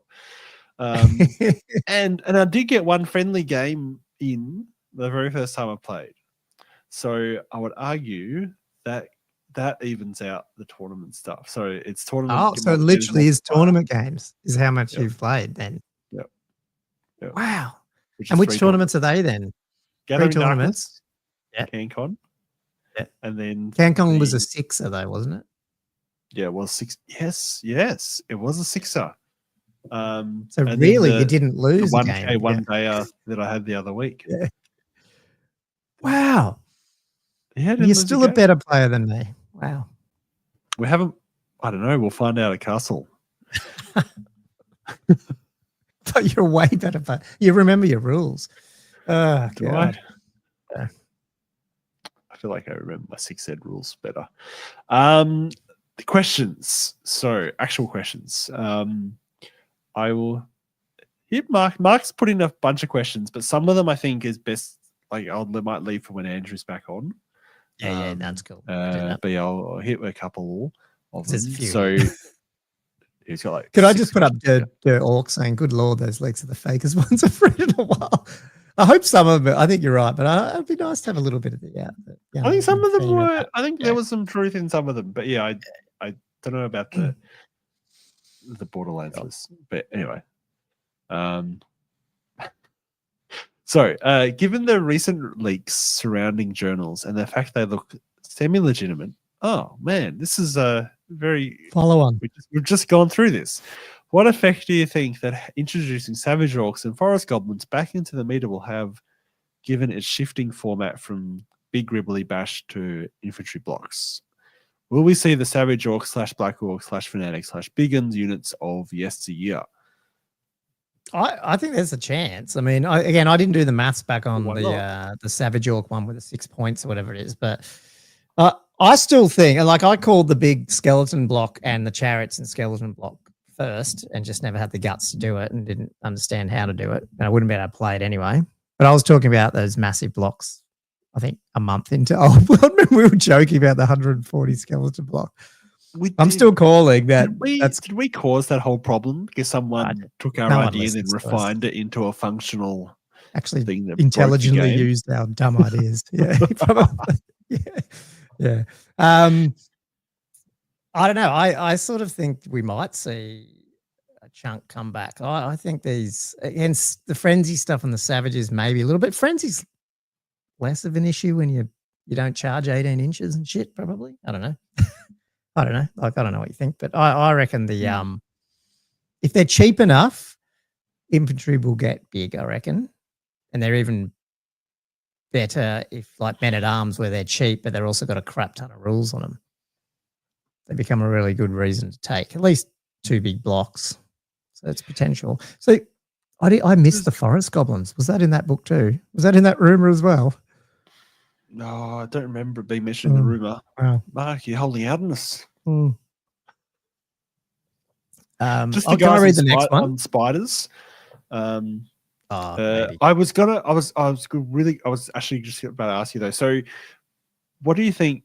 So, because Frenzy did get sort of nerfed because it's now only on charging, you get the extra attack. Does that potentially hurt the viability of an all frenzied, primarily infantry block style army? You're going to get charged, yeah. And you still get the negative effects of frenzy. Yeah, it's potentially. That's the only problem with that one. That's a good point. Yeah, because you're just not going to have enough, especially savages who probably don't have like the great weapons or the way to do the damage back. Like if they get charged by something decent, they're probably not still winning that combat. Because I think some other infantry units, which we might talk about next, there's probably going to be more places where you just want to march right up in someone's face and stand there in front. I mean, we probably can talk about this in my game because I didn't do it, but there's a lot more reasons to just stand up an inch away from someone and go, well, you don't get your furious charge or anything now, but you're welcome to charge me. You know, because I've got 2 or 3 ranks of great weapons coming back at you. That type of thing, you know, like that's going to probably end up being a thing. It's kind of interesting. Yeah, it's a weird artifact of that rule that discourages just charging, whereas, you know, the concept of Warhammer has always, advantaged the charger.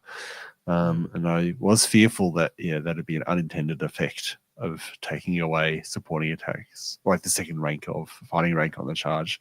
Is just encouraging people just to do that, just push them up and just sit there and go, go ahead. Yeah, because I think there's definitely some units that can easily handle that quite well. So I don't know if Savage Orcs are one of them, but anyway, yeah. Shall we do the next question? Yep. Given the plethora of Dragon Ogre units now being chosen, with armies featuring 2 units of 4, is that right? Yeah. At least, if not 3 of 4, how would you counter them using the tools at your disposal? I'd counter them with 2 by 4 units of Dragon Ogres or 3 in my Beastmen army, because that's what I'm taking to castle. So the list I said last week, Mark convinced me, and then I had a game with Andrew and cheated, but won. And then I'm so keen to hear how this game went. You keep talking about this game, and it sounded amazing. Can't wait to hear. It was a really good game until the day after, and I texted Andrew, went, fuck, man, we played a pretty bad rule wrong, and I think it lost you the game. So it's like, we both just missed it. Just dumb. But it is what it is. I don't know. I'm not personally with my Brets list. I think I'll be okay if I hit a bunch of Dragon Ogres. I don't know. Like, I've got enough multi-wound stuff that can sort of do some hurt on them, and got enough sort of medium-sized units with a lot of attacks that I think if I hit one, because I don't have any static combat res either, I think I can do some work on them. I'll see. I should go through my castle list at some point, guys, because you guys went through yours. Yeah, well, mine's different now because that was just our ideas. It's stuff. That's another question. God, this week's been crazy. So anyway, we'll get to that. So we might not get to it all this episode.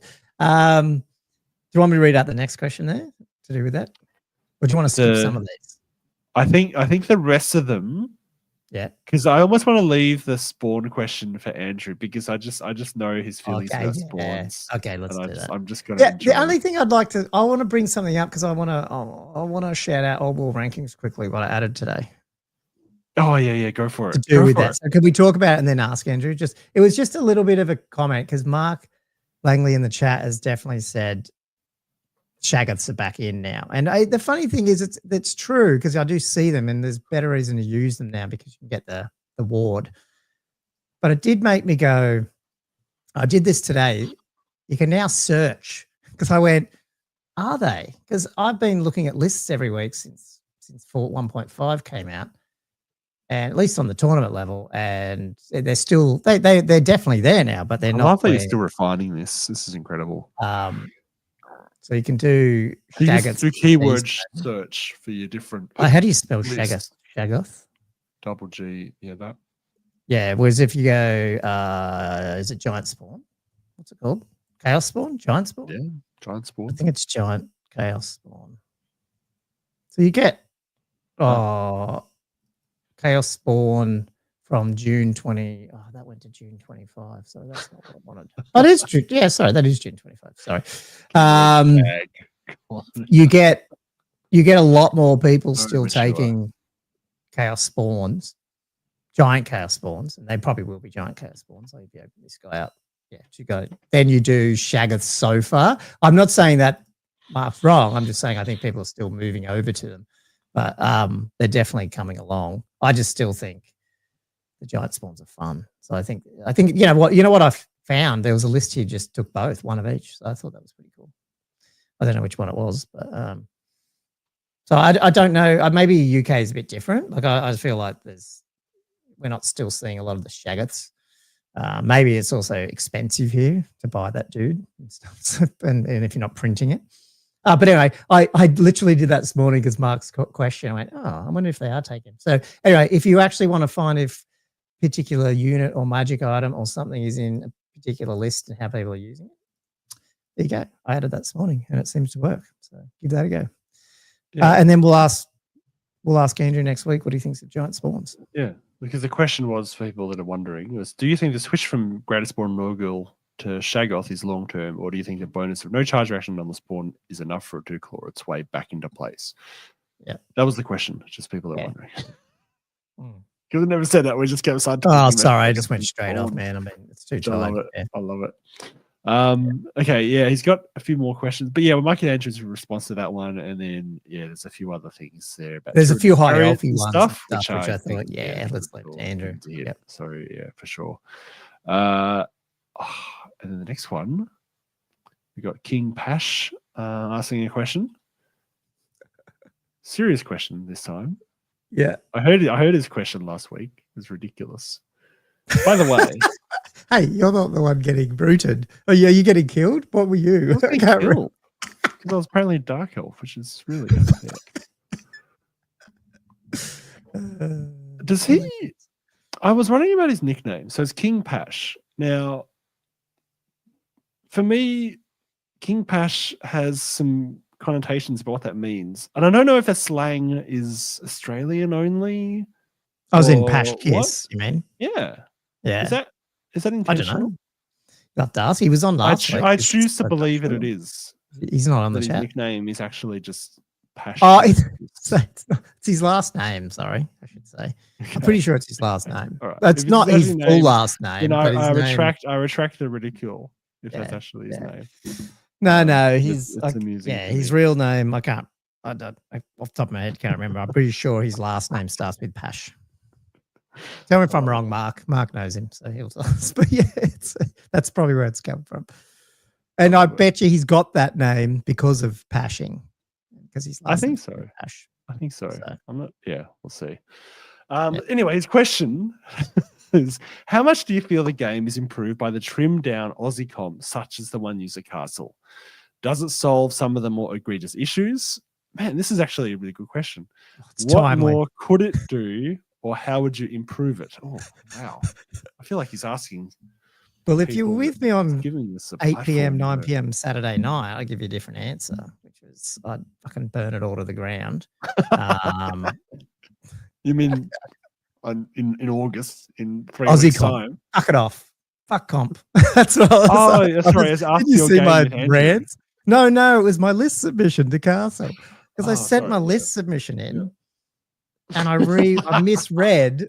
I misread that. You got a bone to pick with him, actually. Yeah, I got a bone to. Oh, I did. I said, I misread. My fault. I misread the max 25% unit strength cap on the unit. I thought it was max 25% points for a unit. I thought it was too. I'd misread that too. It was so I'm taking a, I would still say, small gore unit, which is, nearly 30. And then the rest of and this is the probably Beastmen, which then I found out when I started adding up the unit strength. Razor Gore, 53 points, unit strength 1. Doom Bull, 300 and something points, unit strength 3. I was like, are you effing kidding me? When I added it all up, I had to basically add another bunch of shitty little infantry ones and drop the core unit down. And I was just like, I fucking hate comp. Get rid of it. So that's what I think of Aussie comp now. So the way I'd improve it is I'd go back to no comp 1.51 rules. Because it pissed me off. But no, look, I think overall, I'd still love the character limit. That's, all jokes aside. I'm still concerned the normal 50% character allowance is still too high, even in 151.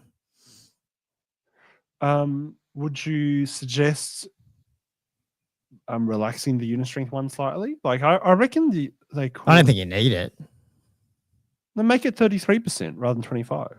Well, okay, sorry, I'll change it. It's too hard. It's too much effort to do unit strength.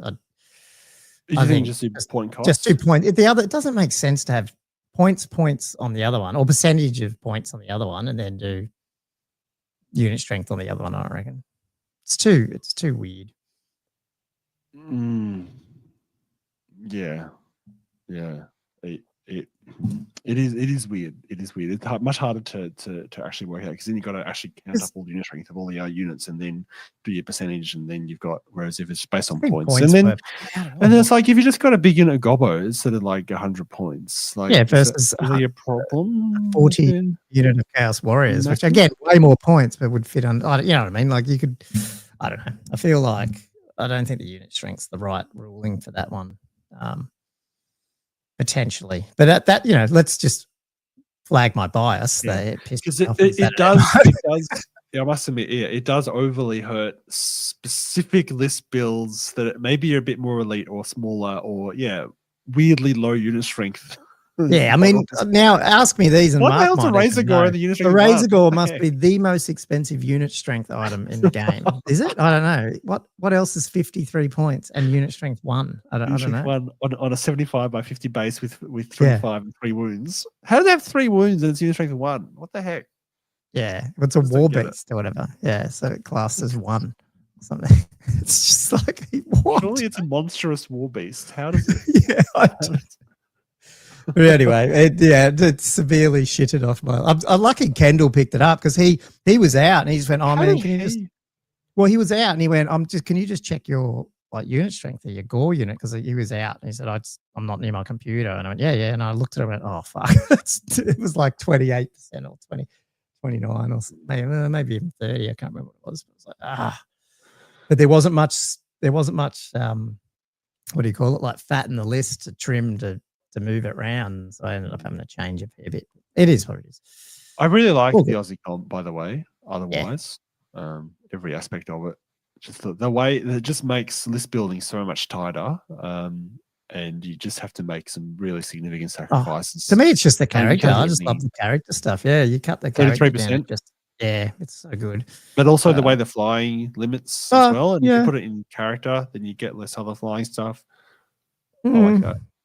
I think that's Good hurting Vamps, but Oh, yeah, it is a bit. the problem is it's not so much that it hurts Vamps. I just feel like, is it going to turn Vamps into, oh, well, I'll just take a shit ton of zombies, you know? And then I don't know. I'm just wondering with the 1.5 rules and the missions and the infantry and all that, is flying going to be that big a deal as much as That's a it good was? question. That's actually We really don't good know. question. We don't know yet until we play it more, but yeah. Hmm. Cool. Yeah, because the less stuff they need to constrict, the better. And if it's just 100%. Yeah. if it's just Mark a Langley said it feels like it shouldn't be. I mean, I would say, yeah, the problem, and I think that's the thing. That's In a good Australia, we're probably unfortunate because we don't have as many tournaments. We haven't had it yet. No one's run big tournaments yet. It's just standard 1.5. I think the only reason why I felt it was still required is because I'm busy building Bret lists, and if you don't have that restriction for Brets, they just get nothing changed. They just fly through literally unscathed all the time. Yeah, it's crazy. Yeah. That's a problem.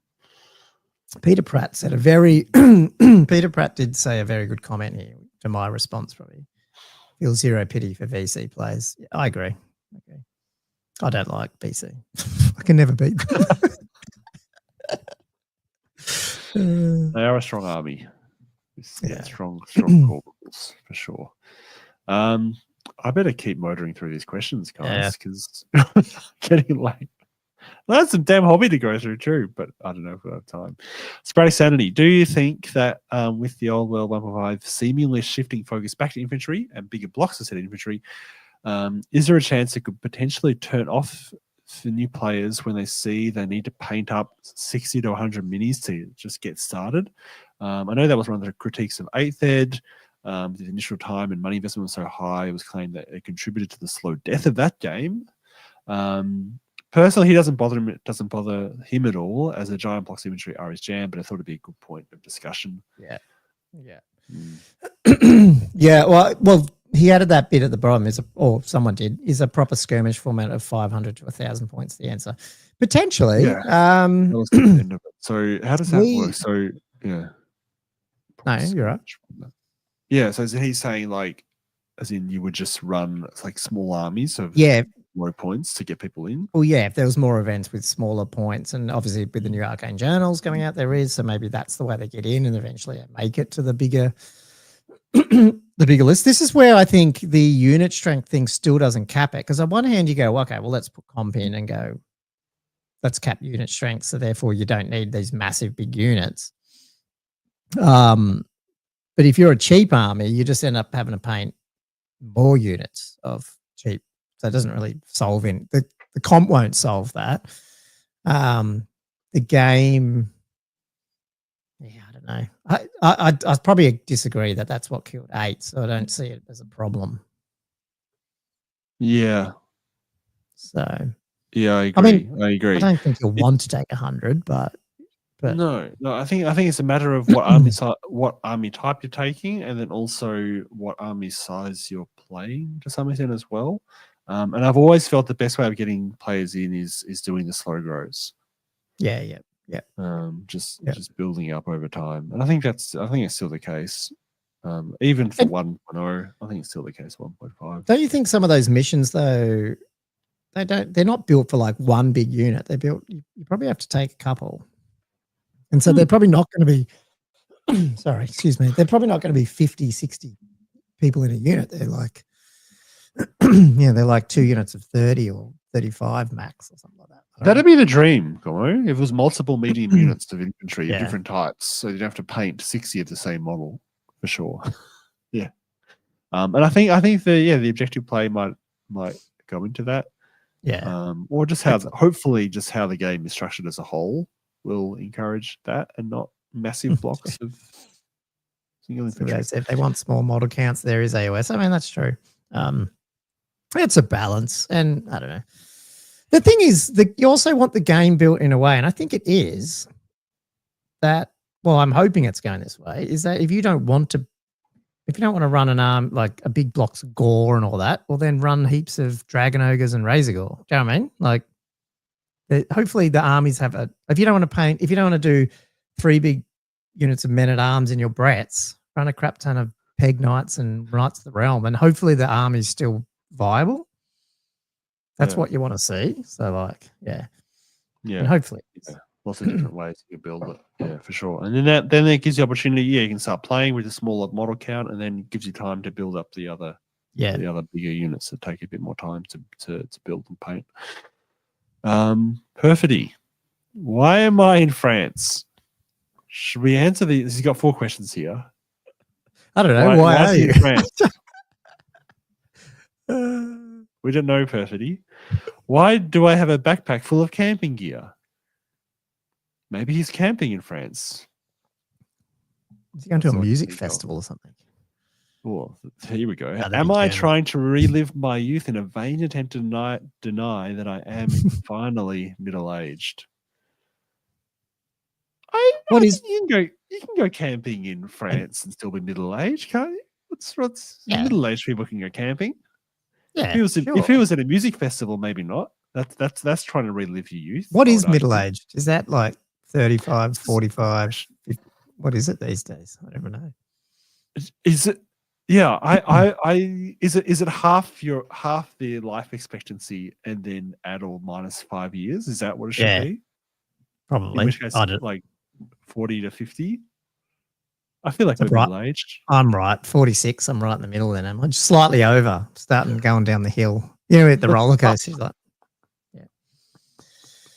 cool. Yeah, middle-aged war gamers. We can't answer that for you, Perfidy. We just don't know. Yeah. I think you're allowed to go camping even if you're middle-aged. Even if it's in France, you're still allowed. And then, what are arcane journals? Chop liver? Well, I don't know what he's getting at there. If he's having a passive-aggressive swipe, or the fact that last one we saw looks like chop liver.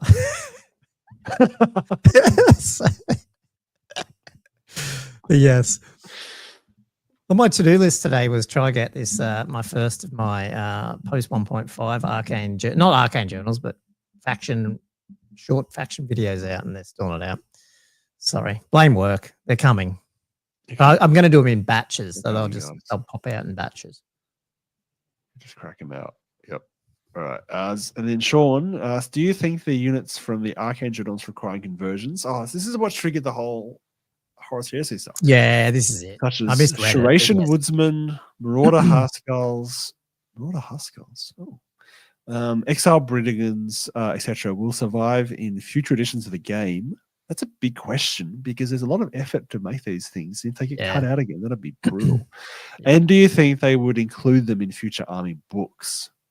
Yeah. Well, I think No. I mean, no, I think they could, but I think there is a good. You do risk the run that when they re-release the game, they might not have the same arcane journals. They might not have the same theme lists. They do a whole like they're 3.0 Tau 10 years down the line. Yeah. Hard reset. All these theme things get chopped out. I think it's very plausible. The thing is, I still think I'm going to give them benefit of the doubt and say, even though they'll be chopped out, you'd still be able to play them with PDF rules. I think I don't know. I feel like because it's part of the narrative by then. Yeah, but I agree. Yeah. Some of them, it's been long enough. I think there'll be some sort of rules, or someone will make some kind of homebrew rule or something that the community will be pushed to accept. There might be the odd one, and there's no rule to this, but I think some will turn them into actual models as well. I think there will be the odd case where it's like, oh, this has been really cool or well received or whatever it is, and so therefore we'll. And it's become more of the new old world background, because that's going to happen a bit where there's the lore establishes. Like maybe the whole exile stuff becomes much more part of the lore, and we just stay there the whole time. And so there's more plastic kits come out that help you model, or you know what I mean, like that, because that's part of the narrative. So. We're not going to get through all these. There's no way, Josh. Mate, there's a lot. There's only like 2 more questions. Like some of this is a conversation. Because the dentist thing goes, do you feel 2,000 points is a sweet spot for tournament play? Could or should it? Could or should it be more? I like how he phrased that question. Could or should it be more? What advantages or disadvantages can you see with different point levels? I like how he didn't suggest the possibility of it being less. He only said could or should it be more. And there was a bit of discussion about this because Sean also replied. Well, first off, what are your thoughts about that? What are your thoughts about 2,000 points? I think it's a sweet spot at the moment. I think if the game doesn't change because you don't get like 1.51 releases, I really like to see the variety because that's how you break the meta around. When you get a 1.51 dump land, I feel like it's pretty brain draining to then go, that's 2.5. That's 1750. Like it you sort of just need to change one. I'm a scientist. It's like let's just change one thing at a time. But I think it can play in any level. I think if infantry becomes a bigger play, the game is slower. I think the game is actually slower if you actually end up playing the whole game, which is a whole different topic.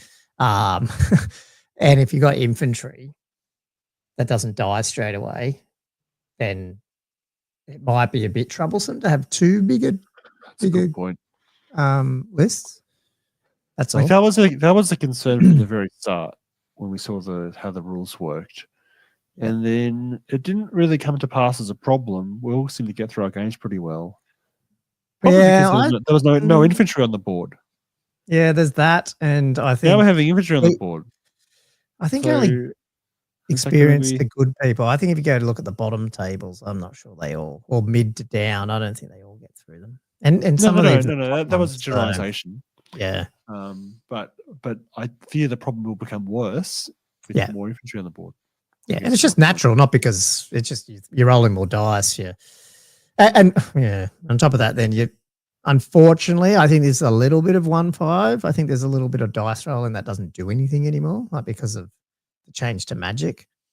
Some of that'll come out in the wash down the track, but I think there is a little bit where you'll be rolling this. Oh, shit, I didn't get any spells off. It's like cool, but I spent 5.5 minutes rolling dice or deciding what to roll and nothing happened. And all this adds up. It doesn't though, because previously you were rolling those dice, the spell was getting off, then you had to resolve the spell. So that I would argue that's more time spent.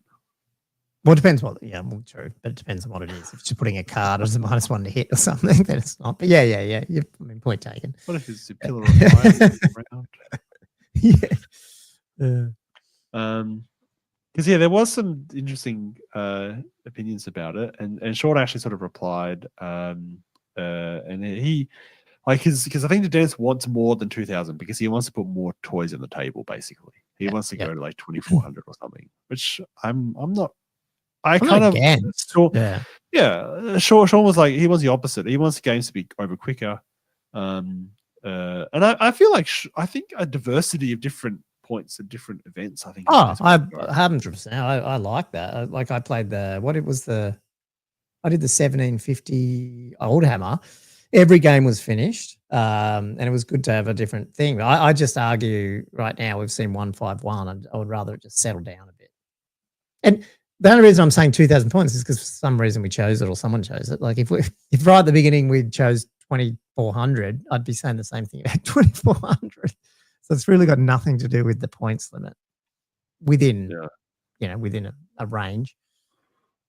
Yeah, no, absolutely. I mean, I think the more stuff you have on the board, the more stuff you have to actually resolve to finish the game. I guess that's the only real concern for me. And this might be the last one. Actually, that's not too bad. Yeah, because I know this looks like a lot of text, but yeah, that was one question. Tommy Dogs, here we go. So he'd love our thoughts on the following. This is a little story. I've been thinking a fair bit lately about how Warhammer feels like such a luxury hobby, and it doesn't quite sit right with me. It feels like a game where you paint a few plastic figures and roll dice shouldn't be something out of reach for a bunch of people, especially younger people. Personally, I'm in my mid-30s and work full-time, but I still have to pick and choose my hobby purchases. If that's the case for myself, how many worse off people are just unable to enter the hobby? Obviously, we all know there's ways to do the hobby a bit cheaper, such as getting a 3D printer, which is debatable, by the way. If it's cheaper. Yeah. Is that what you mean? Yeah. Heavily debatable, isn't it, Gommo? We know as printers that does not make the hobby cheaper. But for example, a lot of people these days wouldn't even afford to rent a place that has space for that kind of setup. But yeah. Tommy, obviously, there's a lot. Yeah, 3D printing is not a way of making the hobby cheaper for sure. I mean, maybe buying 3D prints from the 3D printer vendor, the Getting third pricey party. Even there, I reckon. That's maybe a bit cheaper than GW, I guess. Yeah, but yes. this is just something I've been thinking about a fair bit lately. Something that doesn't sit right with me, that this hobby somehow sits alongside vintage car restoration or owning a boat as some kind of luxury that isn't for everyone. And it feels like things will only get worse with the way cost of living is going these days. I don't think any of us wants to see this hobby just become exclusively for well-off retirees. Not that there's anything wrong with being a well-off retiree. I'd love to be I mean, I like that. That's what I plan to do. I'm playing a lot of Warhammer till I die. You know how Ozzy Osbourne went out? That's what I want to do, playing Warhammer. Like just play it and then maybe a week later you die. That's how long you didn't like. I'd hate to think that you stopped playing and then you had 20 years of nothing, like you might as well just go all the way to the end. So anyway, that's not really the question. I agree. Do you think I guess the only thing I would say is it really that expensive compared to anything else? I think as you adult, if you're young and you're 20, yes, it's expensive. 100% it's expensive. Yeah. But tell me the other hobbies of your friends who are 30s and 40s. I mean, you talk about boat. I mean, my brother's boat costs $2,500 to fill up when he takes it. It's two big B12 diesel things. It's $3,500 boat or whatever it is. It's a different order of magnitude, isn't it? And restoring a vintage car, unfortunately, Tommy, you've chosen two examples that really aren't comparable to a baseline level of playing Warhammer. Like you can spend quite a lot of money on it if you wanted to on Warhammer, but you can very much get into the game without having to spend more than $1,000. Forget me. How much have you If you negate I don't think you're a big spender of the hobby. If you negate your 3D printing side and just went, okay, you've got two armies. Well, now you got three. How much would you spend if you had to buy GW and you had to build a Bret army and you did it over how long does it take you to do this? The Slanesh army or whatever. Probably, you wouldn't do more than one army every 2 years. Do you know what I mean? Like you would slowly build one up. Oh, the most, yeah. So what's that GW retail plus hobby plus? It's per year. Like it really, that could eat $400 or $500 a year or something. It's really nothing. Yeah. Well, it's really not. It's really not. And now, obviously, you're probably not getting into a hobby. I really haven't, but yeah. Now, obviously, you can't do that for your first army because you're probably not going to sit in the hobby for 4 years and not have an army to. At some point, you probably spend a few grand initially. Australian. There's a lot of investment in a few things, and there's the setup because you got to think you got to get the paints, you got to get the equipment, you got to get a lot of a few other things to get a setup going, and then you got to get the models and your books and stuff. But I actually think he's looking at the wrong way because there's not really a financial there's a lot of skill involved and a lot of techniques and. Sorry, we have to bring this up. Well, my last thing 50 years from now is to breathe his last breath as he finishes his Empire.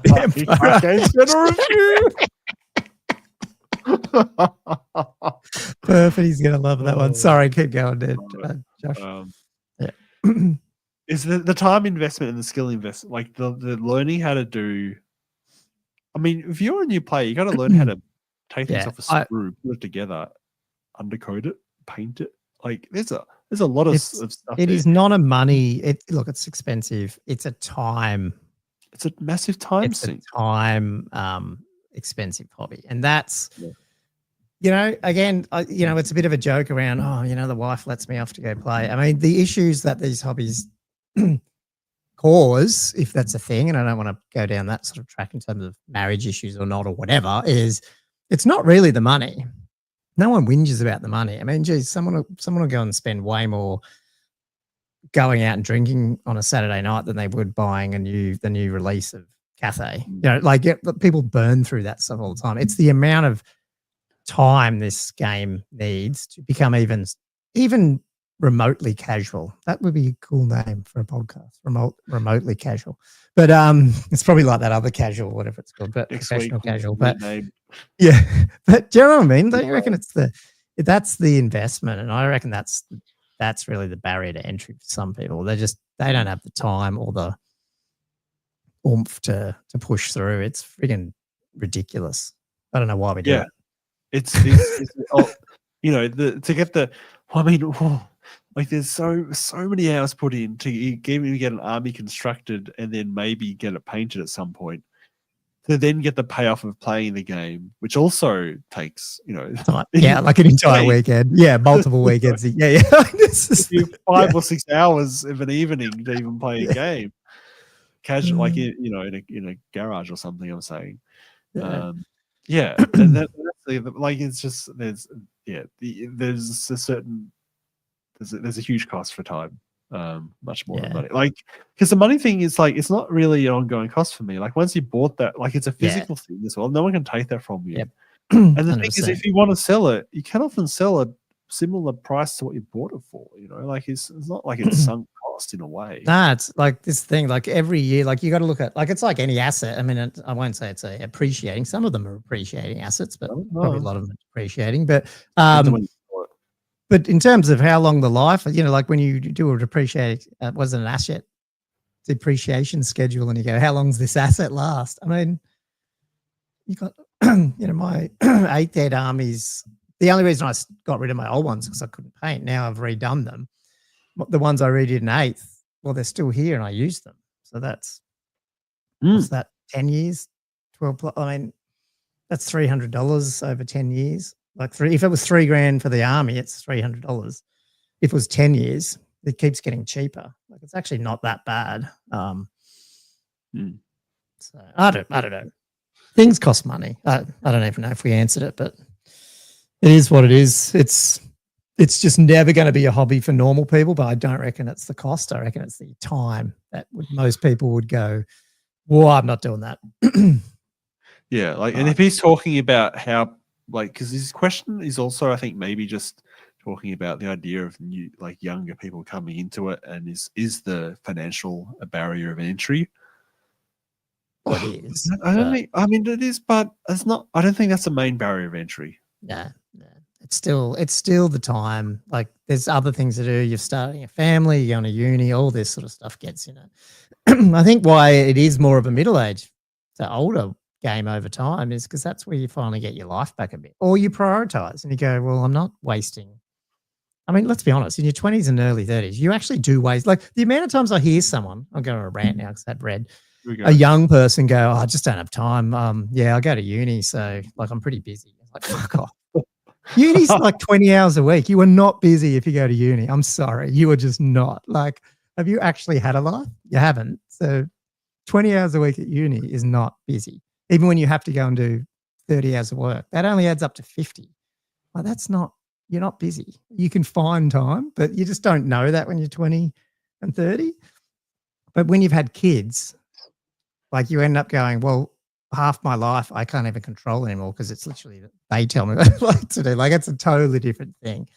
And so I reckon as you get out of that, at the other end of it, you go, now I'm using this time to do the hobby that I wanted to do because I'm not burning it on all this other crap that I was probably doing having fun. But, you know, it's just a redirection of your time. You know what I mean? And so, yeah. And priorities, for sure. Priorities, yep. Yeah. Mike says, I don't have kids and my partner and our family believe we should have interests. Some shared, some not. And as such, we own time. Yep. 100%. Be your own Same. person. 100%. I can't agree more. Yes, Mark, we are definitely. I think there was a comment about me and him playing until we die. What was that? I saw something. One of his comments. Where was that? Must Oh, have been my. Oh, I don't know what I was saying about.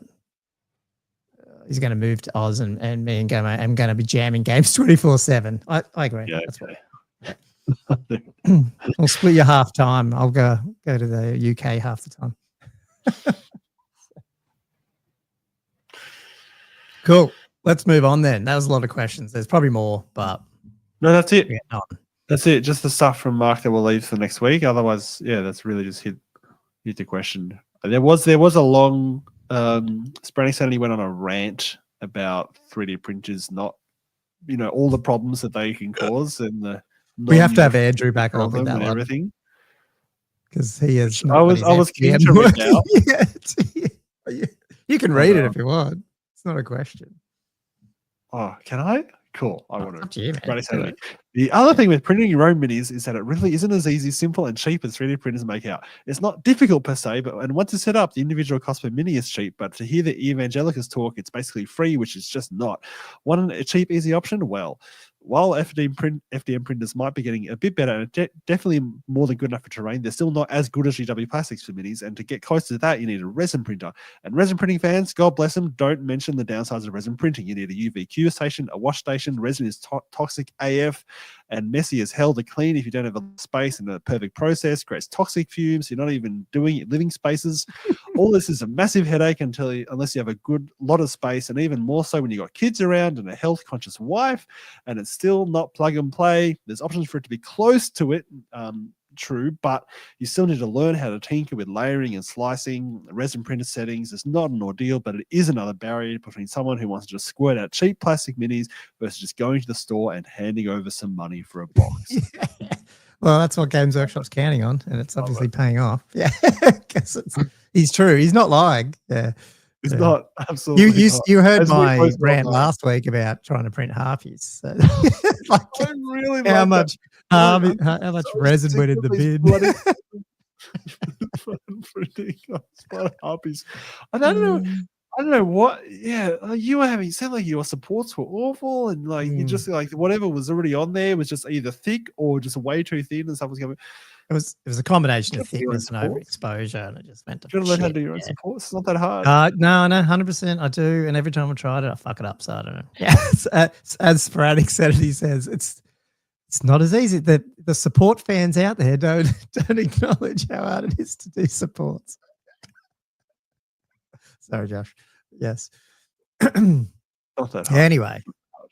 Yeah. Nah, and I need that's to do 3D that, printing. I Find a do mate need who's to really good at it and just throw money at them when you need stuff printed. Yeah. Yep. It's sort of like that boat comment further up, man. It is the best person to know is someone. The best boat to own is the one you don't own and your mate has or whatever it is. So totally. We're going to have to wrap it up soon, but you've got some hobby, don't you? Do you want to just throw that up a little bit, or what do you want to do? Yeah, can I go through my hobby? Because I have been working on this. I'm super keen. I haven't gone through my Castle Assault list yet, but I have. I'll go through it next week. But I do. There's 2 units I've needed to expand on. One of it is I need a second Mounted Knights of the Realm unit, which I haven't really got around to doing for ages, and I have been meaning to do that because I've got 3 or 4 units of Knights Errant. I got the questing and the Grails and stuff, but I wanted a second unit of Knights of the Realm. So I'm building on them, and then I'm working on my Peg Knights as well. So this is how this is going to work. Yeah, this is how they started off. I'll quickly show them. But these are basically, I mainly use these questing knights, and I've sort of customized them a bit to give a new sort of looking command groups and that kind of thing. And then I've just been working on painting them. So this is a full unit of 9, but I'm actually going to only do 5 of them. I just built the other 4 just to make I've got a unit. I can go back and paint them later. I'm working on them. This is how I paint these guys is I pick a yellow or a white and do that for the barding. And then I paint the other color over and sort of build it up on that. Right. And how I do the yellow is I sort of do this where I got a sand yellow base and then I hit it with a sort of a sun or gold yellow on top of that because I feel like that you just do 1 or 2 layers of the sand yellow, that sort of buff tone, and then that just sets it up for a nice sort of yellow tone without having. That's a single layer of gold yellow in that guy. And on the what right. gold yellow is that? Like a Vallejo, or is it a? Yeah, it's a Vallejo. I think it was a mixture of sun and gold Vallejo, just layer, and that's just it's just a single layer. That's it. So then I've been doing my transfers and stuff. Now this is the other thing that I want to talk about too. So the 3 guys on the left are transfers from like Vidi Vici that I had sitting around for ages. I think the guy on the far left is actually from the 6 Ed Brett Army. Love it. Just box. big horseshoe. Guys on the right. Oh, hang on. Which way are you talking about? Sorry. When you say left, which way? Which way am I talking about? So the red transfer guy is from the box. That's the Brett. Yeah. And then the white and the yellow one are from the third party that I'm sort of running low on that I've been using for ages. The guys on the right, what I sort of did, and this is sort of a new technique I'm trying to work on, is so in the Bretonian 5th Ed Army book, there's like heraldry examples where they got these black shapes, and I sort of ran a scan of that. I sort of tried to work out, can I get these things outlined? Yeah. So I can sort of print it off on transfer paper and use it as a stencil. And I managed to sort of use Photoshop to get it as an outline. So I've got because some of these are just classic, cool little shapes that I've wanted to use as heraldry for years, because of the nostalgia of it almost. So yeah, so I managed to get a horseshoe printed off and like a scale thing. Like it's like just ridiculous. Cool. So I've stuck them on there, and my plan is basically to freehand the color of the icon using the stencil, basically. So it's like cheating freehand. So then I've managed. This is a next photo. So any Americans out there, you have to tell me what you work. think of his blue and red, his blue and white horse there. I know they'll straight away be able to say what they think when they see that blue and white horse. Okay. Indianapolis Colts. Totally. Indianapolis Colts. I have no idea. NFL team. Anyway, keep going. Great, I've got an NFL team going. So that's next one. So yeah, I've worked on doing the freehand for those things. It's sort of coming. This is before I've done any real sort of shading, except for the guy in the middle of the back there with the checks, who I've shaded, but I haven't really gone back to work on it. And this is sort of where I'm at now, where I've done this. When you say shading, like shading of, I just hit the whole thing with the soft tone or wash, different, usually the army painter one, to give it a bit of depth, and then I go back over it to then bring out the colors again once I've hit that depth. So that's sort of where it's definitely still work in progress, but I'm getting close to it. I still have to hit the banner, obviously. And then the peg knights. So yeah, I'm doing a similar process. I've done the basing and the Pegasus eyelash a couple of years ago and never got around to finishing the riders properly. So I'm doing a similar technique now, where I've got like the unicorn and the Norse birdie thing and the horn for those guys. But I got it. They're my next one. I've done. And a little. Is it a fox or what's that running? Little fox in the foreground on the base. Yeah, love it. So cute. But yeah, I'm just running a single unit of 3 peg knights in my castle list. Should be cool. I have enjoyed going back to paint barding so much. It's been a couple of years since I've really tackled Brets again. I'd be scared. I mean, I wouldn't get into it. If I ever do my Brets at some point, I'm just not used to doing that much. A, variety, and B, flat surface. That's going to be really different army to paint. It is. And I think that's why I love the 5th Ed war horses so much, and that's what attracts me to them, is because the 6th Ed ones are very flat, whereas the 5th Ed ones have got lots of flowing like barding, which gives you opportunity for more highlighting and more sort of 3-dimensionality to it. And that's I mean, my whole army's now themed about that, so I can't go back on that now. That was what attracted me to it. I think it gives you more opportunity for highlights and interesting things like that. Oh man, that's awesome. It is looking good. I'll just throw mine up quickly if you want, and then we can wrap it up, because I know we're getting on late. I'm still getting through Beastmen, basically. So my plan, because it's basically going Dragon Ogres more than infantry now. So I'm finishing off 10. Actually, I need to do another gore. I think I'm one short. And that's not including chariot crew. So I might have to do a few more. So these guys' bases aren't all finished yet. I've got 2 characters in the back. They're my shamans. Again, like just they've been quick. Like as I said, I base coated these guys the other day, but they're finally just oiled now. And then the dude in the back. So it's just, I'm still just working on the base and all that sort of stuff. I'm just putting effects paints and did a bit of a shitty job on the airbrush and of the fire, but it is what it is. Came out okay, but Nice. quick job yesterday. Like I just at this point, I'm just smashing stuff out for it. This guy came today though, and just put him together just for fun. Cromlaw, which didn't come in time to get him into a castle assault list, but I don't think I would have fitted him into Aussie Hammer, Aussie Comp. Yeah, anyway. you used a lot of your character allowance to get him in. I'm actually like these guys will be done, and then I have got pretty much 4 of my Dragon Ogres almost ready to oil wash.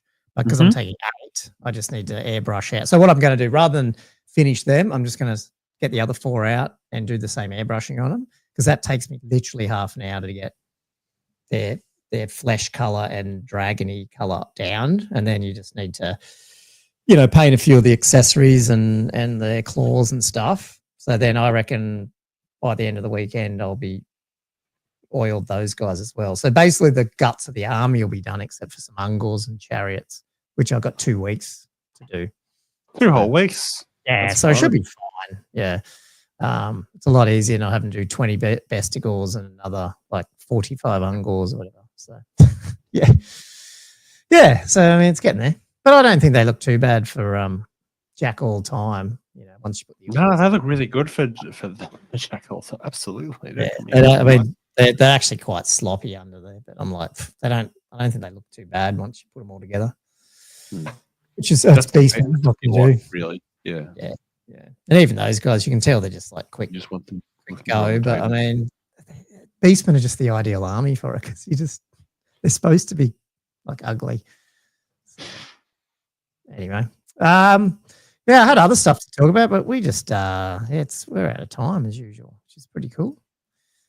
Got some other little announcements I might say next week, because I had it here ready to go, but we ended up getting a freebie from someone today, so that we're going to review. So I'll talk about that next week, which is cool. Early access to something, so that's always fun. But anyway, cool. I don't think I've been seeing Oh, this. FYI, if you want to read it and look at it, Josh, it's on the Google Drive. Because there might be some foreign pics and stuff. I know you're on but yeah. I don't think I was aware of it. Yep. Yeah. Cool. Cool. Well, let's wrap it up, man, because it is getting late, I think, if you're all good. Did you have any other shout outs? I will just do one, and I didn't bring it up too much because there'll be a podcast on it. Congrats to Jamie Payne for winning the first Australian Masters Warhammer event. Yeah, we didn't go into it too much. We didn't have time, and we're going to have some pods out this week probably anyway with it. But basically, just for those who stayed long enough to know, top 4 positions in Masters on the weekend were all split by 1 point.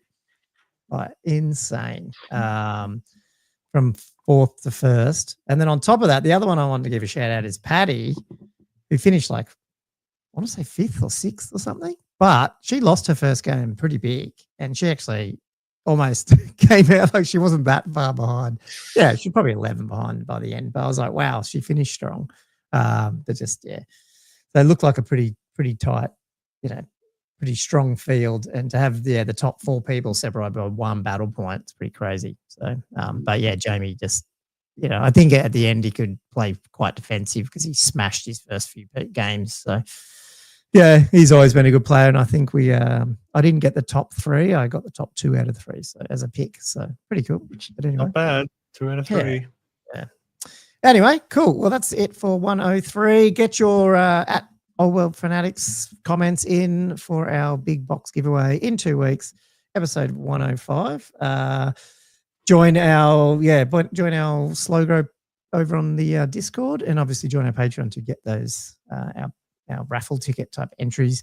And if you do want to follow us on our socials, we're Old World Fanatics everywhere. We do audio podcasts as well, all that sort of stuff. But yeah, we're here every Monday. And until next time, I guess keep rolling dice, painting figures, and I'll see you next week, Josh. Yep. All right. Cheers, mate. See you next week. See you guys. Thanks for being on, everyone. Bye.